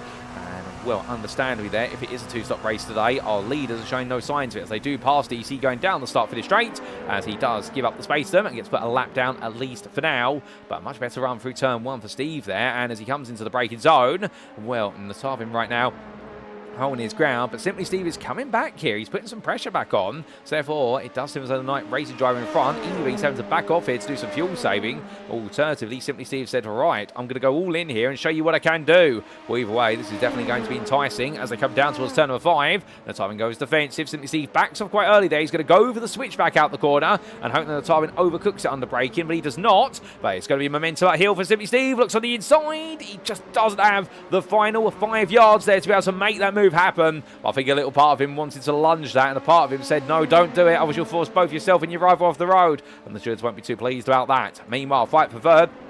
niCKaLaToR, Squilliam and niCKaLaToR still together, still pushing each other every step of the way, and niCKaLaToR are now in control here. And in terms of the championship permutations, well, if things were to finish as they currently stand, I'll tell you one thing, ladies and gentlemen, it would definitely be plenty of intrigue out there, but the big intrigue in particular would be the fact that you would see, based on the fact that CatDaddy is currently in 6th place, niCKaLaToR is in 3rd, and then we do have SimplySteve in 2nd place, and DC down in 9th, and also niCKaLaToR running in 5th. Well, we would see 2nd in the championship, currently at least, based on the drop scores. It would go to CatDaddy, with niCKaLaToR taking the runner-up spot 6 points behind. So CatDaddy has done enough at the moment to be able to take home what will be the run-up spot. We'll have to see if that's how it's going to play out in practice, because anything can happen before this is said and done. And, well, off camera, we have had a bit of an error from SimplySteve coming out of the final corner, and I've just seen him fall back 8 tenths behind Knotavin. He's not quite as close anymore, but I suspect it's going to be a small blip, and he'll get back there as quick as he can. But now we are definitely into the dark hours here. Whilst we do have a very small remnant of ambient light, there's barely any to go. So therefore, for our drivers now, this is now into what is the challenging hours of the racing, or the challenging 16 minutes. And we do see empty dust there. Still staying behind Squilliam and niCKaLaToR. We do have the violet lights on inside the car. Those are the endurance lights. And with the violet colour there, it gives us plenty of visibility on the TV cameras. But it also gives our drivers plenty of visibility, and it's not a glaring light there. It's actually quite helpful for their eyes, because certain colours, what they will do is have a bit of a harmful effect to the eyes, but they can force drivers to actually feel tired. There's this warm light, essentially, where this light is not a warm light, it's a work light, which helps with driver concentration. Going down the hill towards turn number 5. And right now, empty dust a bit closer to Squilliam. Squilliam going a little bit defensive there. And empty dust looking to the outside. This is going to be for a switchback, potentially coming in towards turn number 6. But Squilliam does get that safely nailed on. And niCKaLaToR just a bit safe, as Pancakes is into the pit lane, as I'll count my commentator booth window. So, 2 stops are definitely arriving for several drivers here. And whilst we did see the leaders make their pit stops right towards the end of the opening 40 to 45 minutes of racing, nobody quite split the race dead on halfway. And therefore, I do wonder if we're going to have to see all the field come in for a second time today, unless anybody can pull off the one-stop strategy here. But if somebody was able to do so, it is literally that close to be able to do so. And at the moment, you're literally looking at having to save 2 to 3 laps more fuel on your second stint to be able to do it. But those who do, I think, will gain a massive advantage because of how long drivers are spending in the pit lane. CatDaddy moves back into 6th then, with Pancakes in that 7th place spot. And well, as Jen carries away on, she will take 7th place of Pancakes for now. Where is DC as our leaders make the way on past our pit lane entrant? And Pancakes is making his way on out. Here is DC making his way along. Will Pancakes be out ahead of him as we look to the left? Yes, he will, but DC's going to be practically right there in the battle for 8th. And in fact, he's going to look around the outside, but he's a bit too far back. He's going to go for it, however, as they build up the momentum. He sweeps around the outside, and the Bong Life Motorsport driver is going to take that 8th place on the road for now, ahead of the SimCity Racing car. But we have got pit stops. SimplySteve is in, niCKaLaToR's in as well. So they've decided it is a 2-stop strategy, and they cannot do the 1-stop. Or at least they don't feel comfortable doing it. Knotavin stays out. Squilliam stays out. Empty Dust stays out. So we've got a split at the moment at least, but it does seem as though this is a 2-stop race here, and going for the 1-stop is not on the cards for any drivers. But if somebody was to go for the 1-stop here, well, we'd have to wait and see how they could make it happen. But I think right now, if members of your top 5 are coming in to do a second stop, I think that's going to be the theme for everybody here today. I don't think anybody's going to be doing a 2-stop unless anybody surprises us, but we will see. As meanwhile, Squilliam and empty dust a lot closer this time around, but empty dust still waiting. I think right now the thought process is he can't afford to fight with Squilliam because of the risk of niCKaLaToR getting back ahead of them. So as DC has Pancakes for close company. And remember, of course, these two now have served their final pit stop for the day, at least strategic pit stop, we should say. Well, niCKaLaToR has left the pit lane of his own volition. He's come back in 6th place. He's got a clear track in front of him. He's got to get those tyres warmed up once again. But once he does so, it's a 19.2 second stop there, so a much shorter stop compared to the first pit stop. So that's a splash and dash for fuel to make sure he's safe for fuel all the way to the very end. But as he does so, CatDaddy 20 seconds up the road in 5th at the moment, effectively 6th, we believe. Well, he's still following SimplySteve, who has pitted, so in a bit of a different race at the moment. But you can imagine the 69 driver at this time will be quite happy of how he's recovered this race, given how it all started. Squilliam here as they make their way towards Canada Bend. That is empty dust looking around the outside. Norwegian driver poking and prodding. But I suspect that if he's going to go for this, I wonder if he's coming in at the end of this lap and thinking, you know what, I can probably afford to battle on this lap, given the fact that if I'm pitting at the end of it, I haven't lost as much time as I would have if we had more laps to go. But Squilliam plays defensive, holds him off, runs a little bit wide out the final corner, and they both come into the pit lane. So indeed, there was a battle there to try and see who would be the leader of track position coming into the pits. And now, who's going to be the quickest on the fuel guns here, and also the tyre changes if needed. Knotavin goes another lap. He goes lap number 41. As he carries on, the hand pitted on lap 21. He's going to do at least 20 laps on this stint. He may even try and go for another one, given how much he extended the opening stint. But where is niCKaLaToR? Here he is at the moment, coming down towards Canada Bend. He's in the fight for 3rd place with Squilliam and empty dust, who right now be in service. Cars still making their way towards their pit stalls. And now they've just arrived. They both arrived at the same time. And now the game is on. niCKaLaToR, we look to the blimp camera. There he is, making his way out towards turn number 14. Squilliam and empty dust at the end of the pit lane, almost. They're practically towards the very end in terms of their pit stalls. And Squilliam already leaving the pits as quick as that. A 12-second stop. Emmy does 15 seconds. And niCKaLaToR at this point, he's going to be robbed of third place here. And Squilliam, well, there's the proof and how much fuel he did save. And well, did a brilliant job there, Squilliam. That's why he played so passive so early on in the battle for third after his error. And Emmy Dust comes out in fourth. And niCKaLaToR is 4 seconds behind it. There you can see in the background. And niCKaLaToR right now is going to be sat there thinking to himself, what on earth have I done wrong? And the answer is he's used too much fuel. He was using so much fuel in that second stint that his pit stop was 4 seconds longer compared to Emmy Dust. And indeed, it was 8 seconds longer, in fact 7.1 seconds longer, let me do my maths correctly, versus Squilliam's pit stop. So an absolute bruising pit stop there, and well, for niCKaLaToR right now, he's got to try and make it all up on the road, but given the pace we did see from the drivers, he'll make up some ground initially, given the fact he's got the warmer tyres compared to Emmy Dust and Squilliam on this lap, but come the next one, they'll all be up to temperature, and I don't think he's going to make that ground easily. But Knotavin still out there, on to a 42nd lap he goes, and well, will he be coming in at the end of the next one? I suspect he will have to come in. I don't think that fuel tank's going to go the whole distance. In with all the fuel saving he has done, as we say, if a driver was to go for the one-stop strategy, they were going to have to save about 3 laps worth of fuel to try and make it happen. It would have been theoretically possible, but it would have required a huge amount of driving off the pace. He would have been losing about 10 seconds a lap, but he would have perhaps made up the best part of what would have been, theoretically, could be around about 40 seconds in the pit lane. Now we do the mathematics. The pit length time for Squilliam is the marker, and that is 51 seconds end to end. So in fact, the one-stop strategy was not the ideal strategy in reality. That would have put you approximately, I want to say, about 5 to 6 seconds behind the two-stopper, doing some mental mathematics there. It could all be wrong, of course, but as Knotavin makes his way on around, well, right now he's got choice here, having passed SimplySteve on the road. Well, now he's just got to simply make sure he doesn't make any mistakes all the way to the very end. But as we do have Garlic Dog into the pit lane for his second and final pit stop in terms of his strategic pit stop, where it's going to put him back in 12th place, last of the runners. I don't think he'll be too upset here as he now makes his way out of the pits, builds up a little bit of speed. But it does seem as though the team's championship will be going the way of niCKaLaToR, and with Jen in 7th place at the moment, potentially having to come back in. If she does have to come back into the pit lane, that will relegate her to 10th place, but it will still be enough alongside the win for Knotavin, or even a 2nd place for Knotavin at this point, to make sure that playing race cars do not steal away what is the team's championship crown. But DC right now, he's worried about something a bit more personal. He's worried about his Bond Life Motorsport car having its 8th place stolen away from Pancakes, who's looking around the outside here for SimCityRacing into CatDaddy Bend. That's not going to work, as we're definitely into night now, and night time with 10 minutes to go. Indeed, very little ambient light for our drivers, as we see Pancakes heading on through. And the 481 driver from the US of A right now trying to make it a win in this battle on home soil for 8th place, but it feel like a win for him given the rivalry between himself and DC. But it does seem so DC just getting the upper hand as Knotavin is into the pit lane from the lead of the race, and we believe this is going to be a relatively straightforward pit stop for the niCKaLaToR team. They don't need to rush this one. All they need to do is take their time with it, and it will be the pit stop that seals the deal strategically for him being on course for his 10th out of 10 race wins this season. Whereas SimplySteve, here he is making his way up through turn 13.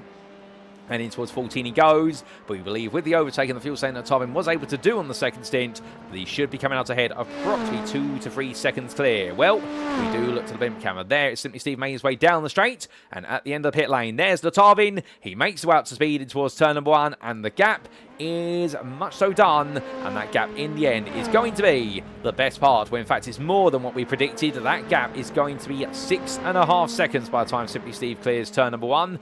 Well, 6 seconds in reality as they come down towards turn number 3, but Knotavin now back into the lead, 8 minutes to go, and Knotavin only now this lap plus another 4 away, perhaps 5 away from being champion, but not just champion, 10 out of 10, a flawless champion in terms of wins this season. But he's got to keep it together, and we won't sing his praises too highly, because we don't want to put the commentator's curse on him, because whilst this race has already occurred, well, I can tell you one thing, ladies and gentlemen, the commentator's curse is definitely real, whether it be post-round or a live broadcast. There's no question about that. But meanwhile, in the fight for third place, Squilliam is being chased by this man, Emmy Dust, who is still trying to bring that gap down. He's doing so little by little over the last couple of laps. In fact, the last lap, he did pull a whole 1.3 seconds out of Squilliam. There's work to be done. As meanwhile, Jen's strategy comes undone. She could not go to the end on that stint, does have to come in with 7 minutes to go, and we believe this is now going to put her behind DC, who's just coming up through 13 in towards 14, and Pancakes is chasing furiously.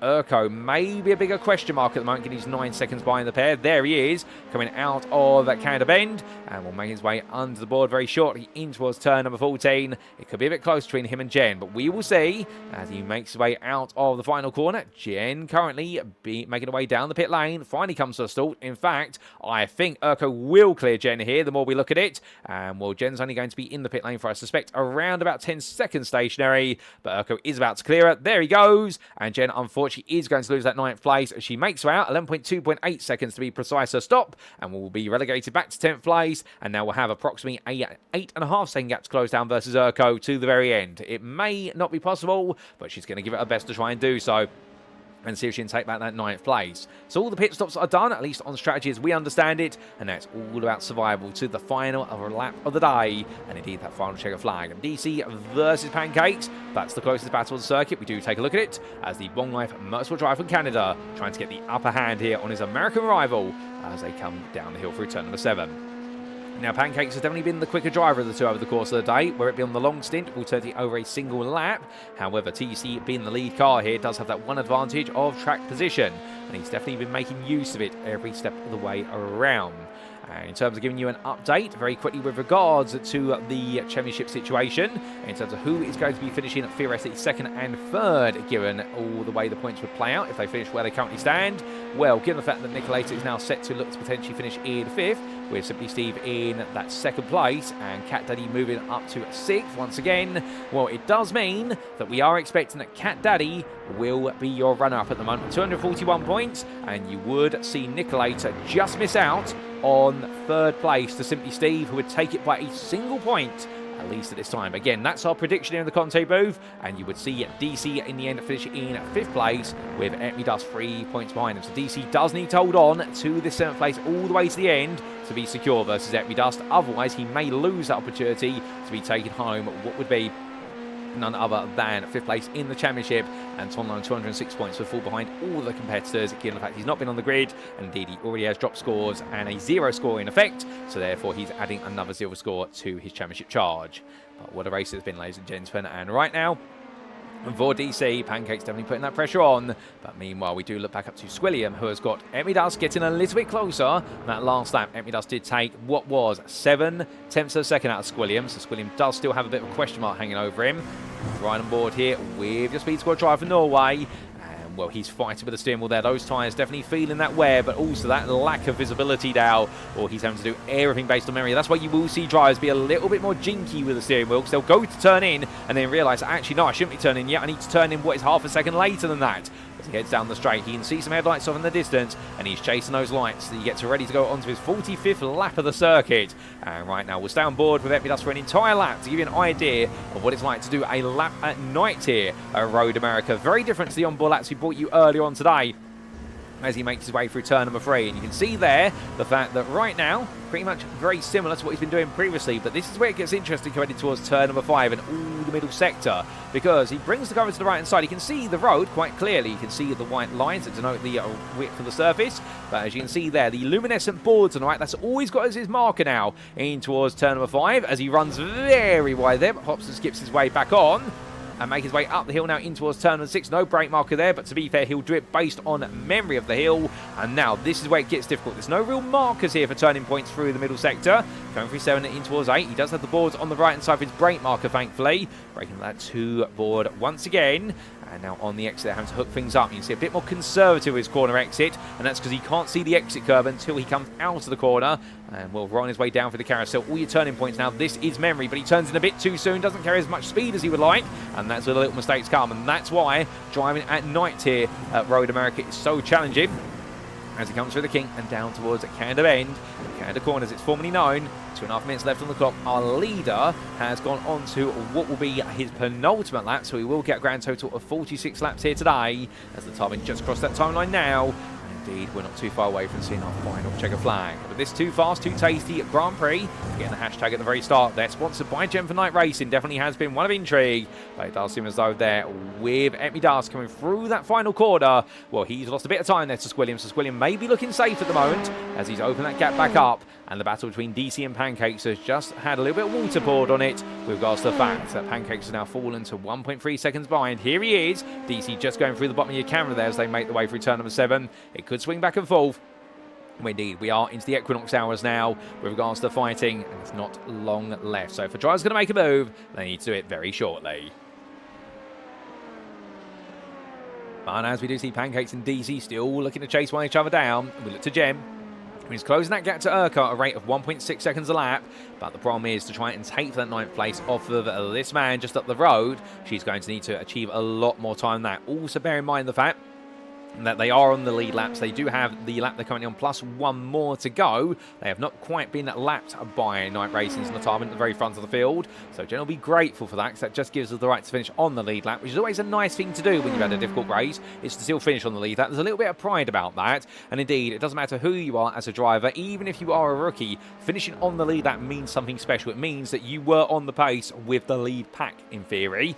And well, that's why it's so critical to try and do it. And that's not to undermine those who are going to finish a lap down, such as Biker Pilot or Garlic Dog. It's the way the races have gone, to be fair. I think if it were not for the incidents they were involved in, they would have been also on the lead laps. We've seen some very impressive lap times from everybody out there today, but it really has been incidents that have made the difference. But in terms of differences, well, ladies and gentlemen, as Knotavin goes on to his final lap. Well, in fact, we get the checker flag early here today, and so Knotavin is going to take the win a lap earlier than scheduled, and it will be after 46 laps. Knotavin is your winner, and what a victory it is for Knotavin in the end, and with it he is declared your champion for Season 12 with all 10 wins out of 10. We will see SimplySteve come through very shortly. In fact, he has already come through to take 2nd place, and with it, we believe that is going to secure for him what will be 3rd place in the Drivers' Championship. Subject to any change, Squilliam comes on home 3rd, hold off Dust to the line, and Dust didn't have quite enough to be able to steal back that podium. niCKaLaToR comes on through for 5th. Now that will put him on 229 points, but where is CatDaddy? CatDaddy makes his way towards the line.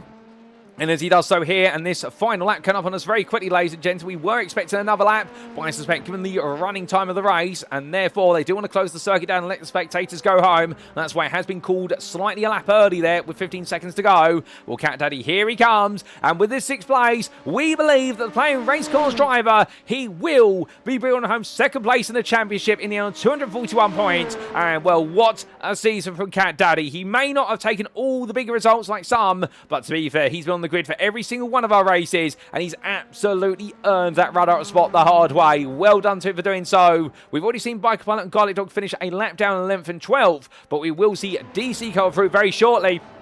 And to bring on home what will be that 7th place. And as he makes his way up towards the line, well, your number 3 driver here coming onwards, and Pancakes just behind. He is going to hold on there for 7th, and that is going to bring him on home in what will be, we believe, 5th place in the Drivers' Championship, with Pancakes in 8th just behind. A brilliant battle between them every step of the way. And it is going to be Urko shortly coming on through here for Long Life Motorsport to complete their run and end their season on a relative high in terms of points scored for the team. And Jen coming home 10th, where it has not been an absolutely huge result for her today, but that 10th plus Knotavin win means that niCKaLaToR will be your provisional team's champions for Season 12 in the Just 2 Idiots Championship Series, dedicated this season to the LMP2. And what an end of the season it has been, as our drivers do celebrate there, doing some donuts at what will be turn number 5 in the runoff area, and Speed Squad enjoying themselves with SimplySteve and Dust delivering a huge result here today, and indeed a 2nd and 4th, one of their best performances jointly of the season. But Knotavin makes his way up into the distance, and well, to be fair, for Knotavin, you could say that is an image of exactly how his season has been, whereas everyone has chased him, he's always been one step off in the distance despite the pressure,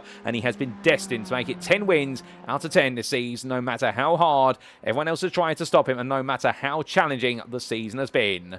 But as we run out of replay tape there, ladies and gentlemen, we're in good time as well, because we do look to the scenic view, and we're at those race results subject to any inquiries, and here they are.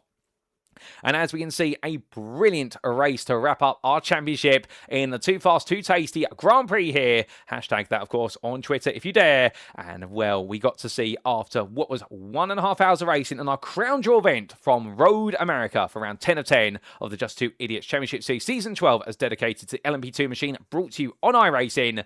Knotavin, your winner for night racing by 7 seconds. But he didn't have it his own way today. He may have taken pole position, but he was beaten to the punch in towards turn number 3 by SimplySteve. And after that, found himself in a three-way fight between himself, SimplySteve, and Squilliam. But the Speed Squad driver was able to hold on, but didn't quite have the pace at the very end to match Knotavin, who put in the fuel saving as well. And Squilliam, with a major error at Canada Bend, lost out his chance to potentially make it a win this season, as he was looking to be the equal, if not slightly in advantage versus Knotavin when it came to the fuel saving. But still, the night racing driver took his 10th win. He has an absolutely unbeaten record for this season, a flawless 100% win record, 7 seconds behind SimplySteve, making it his 5th second place of the season, his 6th podium, with the other one being a 3rd. And to be fair to him, what a drive he's had this season. Squilliam, 3rd there for Vision Motorsports, and taking that 3rd place finish, and understandably, I think he'll be kicking himself for that one, given the fact that he has been chasing down those 2nd places very well, but it will be his 3rd trip to the podium, and quite poetically, it will be a 3rd place this time, rather than a 2nd place, which has been his other 2 podiums.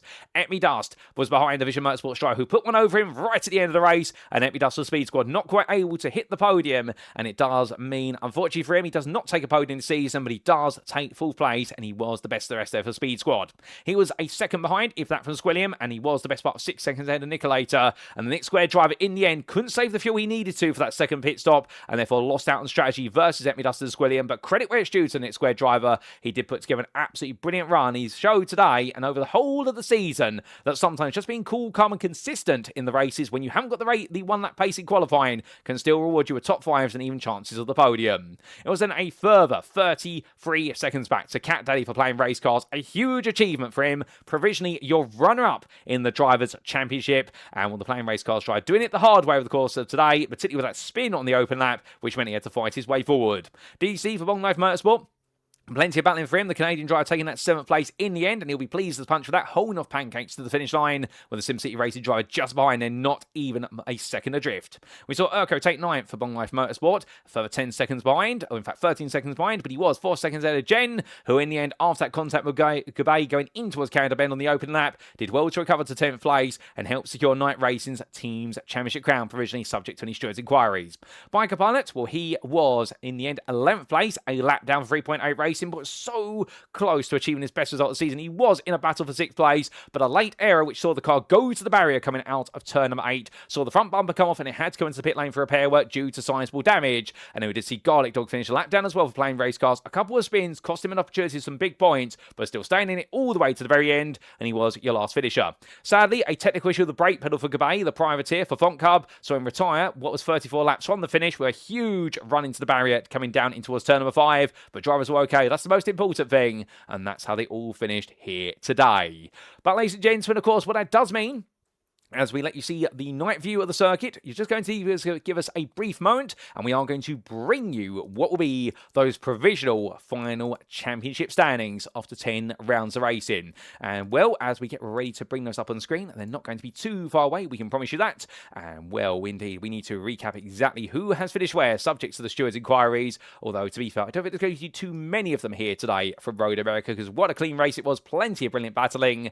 And here we go, then, for our final provisional standings for Season 12 in what is the Just 2 Idiots Championship LMP2 series, brought to you on iRacing. And here today at your season conclusion for the hashtag Too Fast, Too Tasty Grand Prix circuit, starting with your Drivers' Championship, we got to see Knotavin on 330 points. He is your provisional champion with a perfect record for night racing. Second place, there it is, by 11 points. Playing racing cars is CatDaddy taking that result, and it does seem as though, with regards to our mathematics there, well, in the end, that's SimplySteve, we're rounding off at your top 3rd. We were right with the Speed Squad driver just pipping niCKaLaToR to the post, and niCKaLaToR in having to settle for 4th, only a point away. Unfortunately, missing out on the 4th or 3rd place that would definitely have seen him just pip SimplySteve, but I'm sure the rivalry between them will go on into future seasons. But well done, firstly, to our top 3. A huge congratulations to them. Knotavin, the winning champion, but he was not dominant all the way through, although the points would suggest it was a dominant season for him.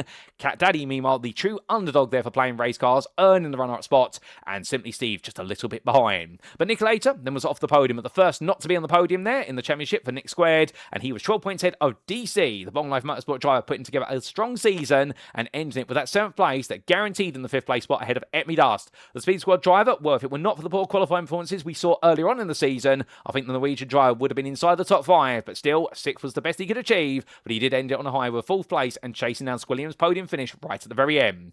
TonLo, having missed the last couple of rounds, unfortunately, the BDSRacing drive was relegated to 7th right at the finish on 206 points, but he was 14 ahead of Biker Pilot and Garlic Dog, with Biker Pilot in the end taking the upper hand for 3.8 Racing in what was 2 drives, separated only by result countback, and the playing race cars dry hand to settle for 9th. Jen did make it into the top 10. From 12th to 10th she went, with the results down 184, 4 points ahead of Pancakes, who just missed out, but was best the rest in length there for SimCity Racing. There was a further 22 points back to Beaver for Nick Squared, who unfortunately we haven't seen for the last few rounds, and indeed if he was on the grid, I suspect we would have seen him finish inside the top 10. And then Yomega for 3.8 Racing, also missing this round, finishing 3 points behind in 13th.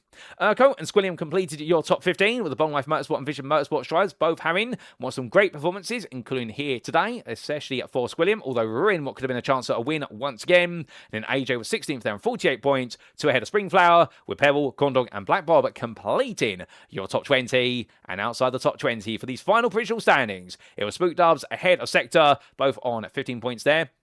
In fact, I reread that, it was 20 points there to Spook Dobbs, and it was joint 15 points for Sector and Paperbag, with Sector ahead of Paperbag based on result countback. And then we did see Lamp, Gabay, Dickinson and Sassy complete the season with no points to their names. But what about the Teams Championship, ladies and gentlemen, I hear you ask. And here we go then. And as you can see, it is confirmed your provisional Teams Champions for Season 12 are none other than niCKaLaToR on 582 points ahead of Plain Race Cars on 517. The gap in the end, quite sizable, and Plain Race Cars could not become the David that overcome the Goliath, and niCKaLaToR earned their position at the top fair and square. Plain Race Cars in the end did very well to be the runners up there, and were really true to underdogs, much like CatDaddy for 2nd place in the Drivers' Championship, one of their team members, of course. And Speed Squad doing enough to hold on to 3rd versus Long Life Motorsport, who could not close the margins right at the very end, and Nick Squared falling from 3rd to 5th come the end of this round, with Speed Squad and Long Life Motorsport overhauling them with 2 drivers on the grid, to Nick Squared only having the 1. But still, a very close fight for the 3rd place spot, and there was a further 60 points back to 3.8 Racing, who do end the season on the high of beating BDSRacing. Now SimCity Racing and Division Motorsports and Corner Motorsports who completed your top 10, and last but not least in 11th, it was Scuderia DNF on 15 points. Well, ladies and gentlemen, that concludes our championship season. What a season it has been, and indeed, it's been an epic race to conclude proceedings. But sadly, it does mean, and I hate to say this because it's been such a fantastic season, it is time for us to bring the curtain down. It is time for us to wrap up. Thank you very much for watching, and if you have enjoyed today's show, and if you're sat there right now wanting to know more about the Just 2 Idiots Championship Series, the J2ICS, well, all that and more, we definitely recommend you firstly check out our official website, and that's very easy to get to. It's at www.j2ics.com. And if you do go to our website, shown on screen, where's the complete compendium of all information you need to know if you want to be on the grid for the Just 2 Idiots Cup Series, or of course, our Championship Series. We've had this website up for several months, if not years at this point, and indeed, we've been going for several years, and there's never been a better time to get on the grid with us, and you've got all the information you need on our website if you do want to get onto the grid or just know a bit more about the group and also our history. But of course, if you want to go to the beating heart of all the racing action, if you want to become part of the community and get talking with the drivers, because it's a very friendly community, indeed, there's not too much seriousness out there until we go racing. Of course, we definitely recommend you join the official Discord, invite link available on screen, and there you can speak to the staff, the admin members, and also your other drivers.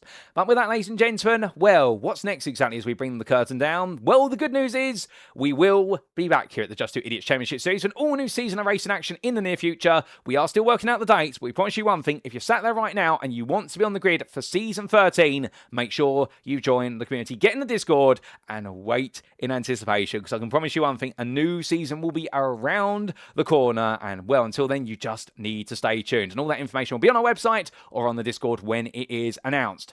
But with that, ladies and gentlemen, that is our season complete. We have been the Just Two Idiots Championship Series Season 12, the LMP2 dedicated season. This has been round number 10, the hashtag Too Fast, Too Tasty Grand Prix from Road America. And we have our provisional drivers champion, Knotavin. We have our provisional team champions, none other than iRacing. Congratulations to them for being our champions this season. But who exactly will do it all again next season? We'll have to wait and find out. And I have been your commentator and presenter, Paul Walsh. You've been tuning into a Paul Walsh production, and I'm very pleased to say, ladies and gentlemen, that we are currently in the process of working out, ensuring that we can be back once again for a whole new broadcasted season of racing here. And I think I'm allowed to say this live on air, and well, hopefully so.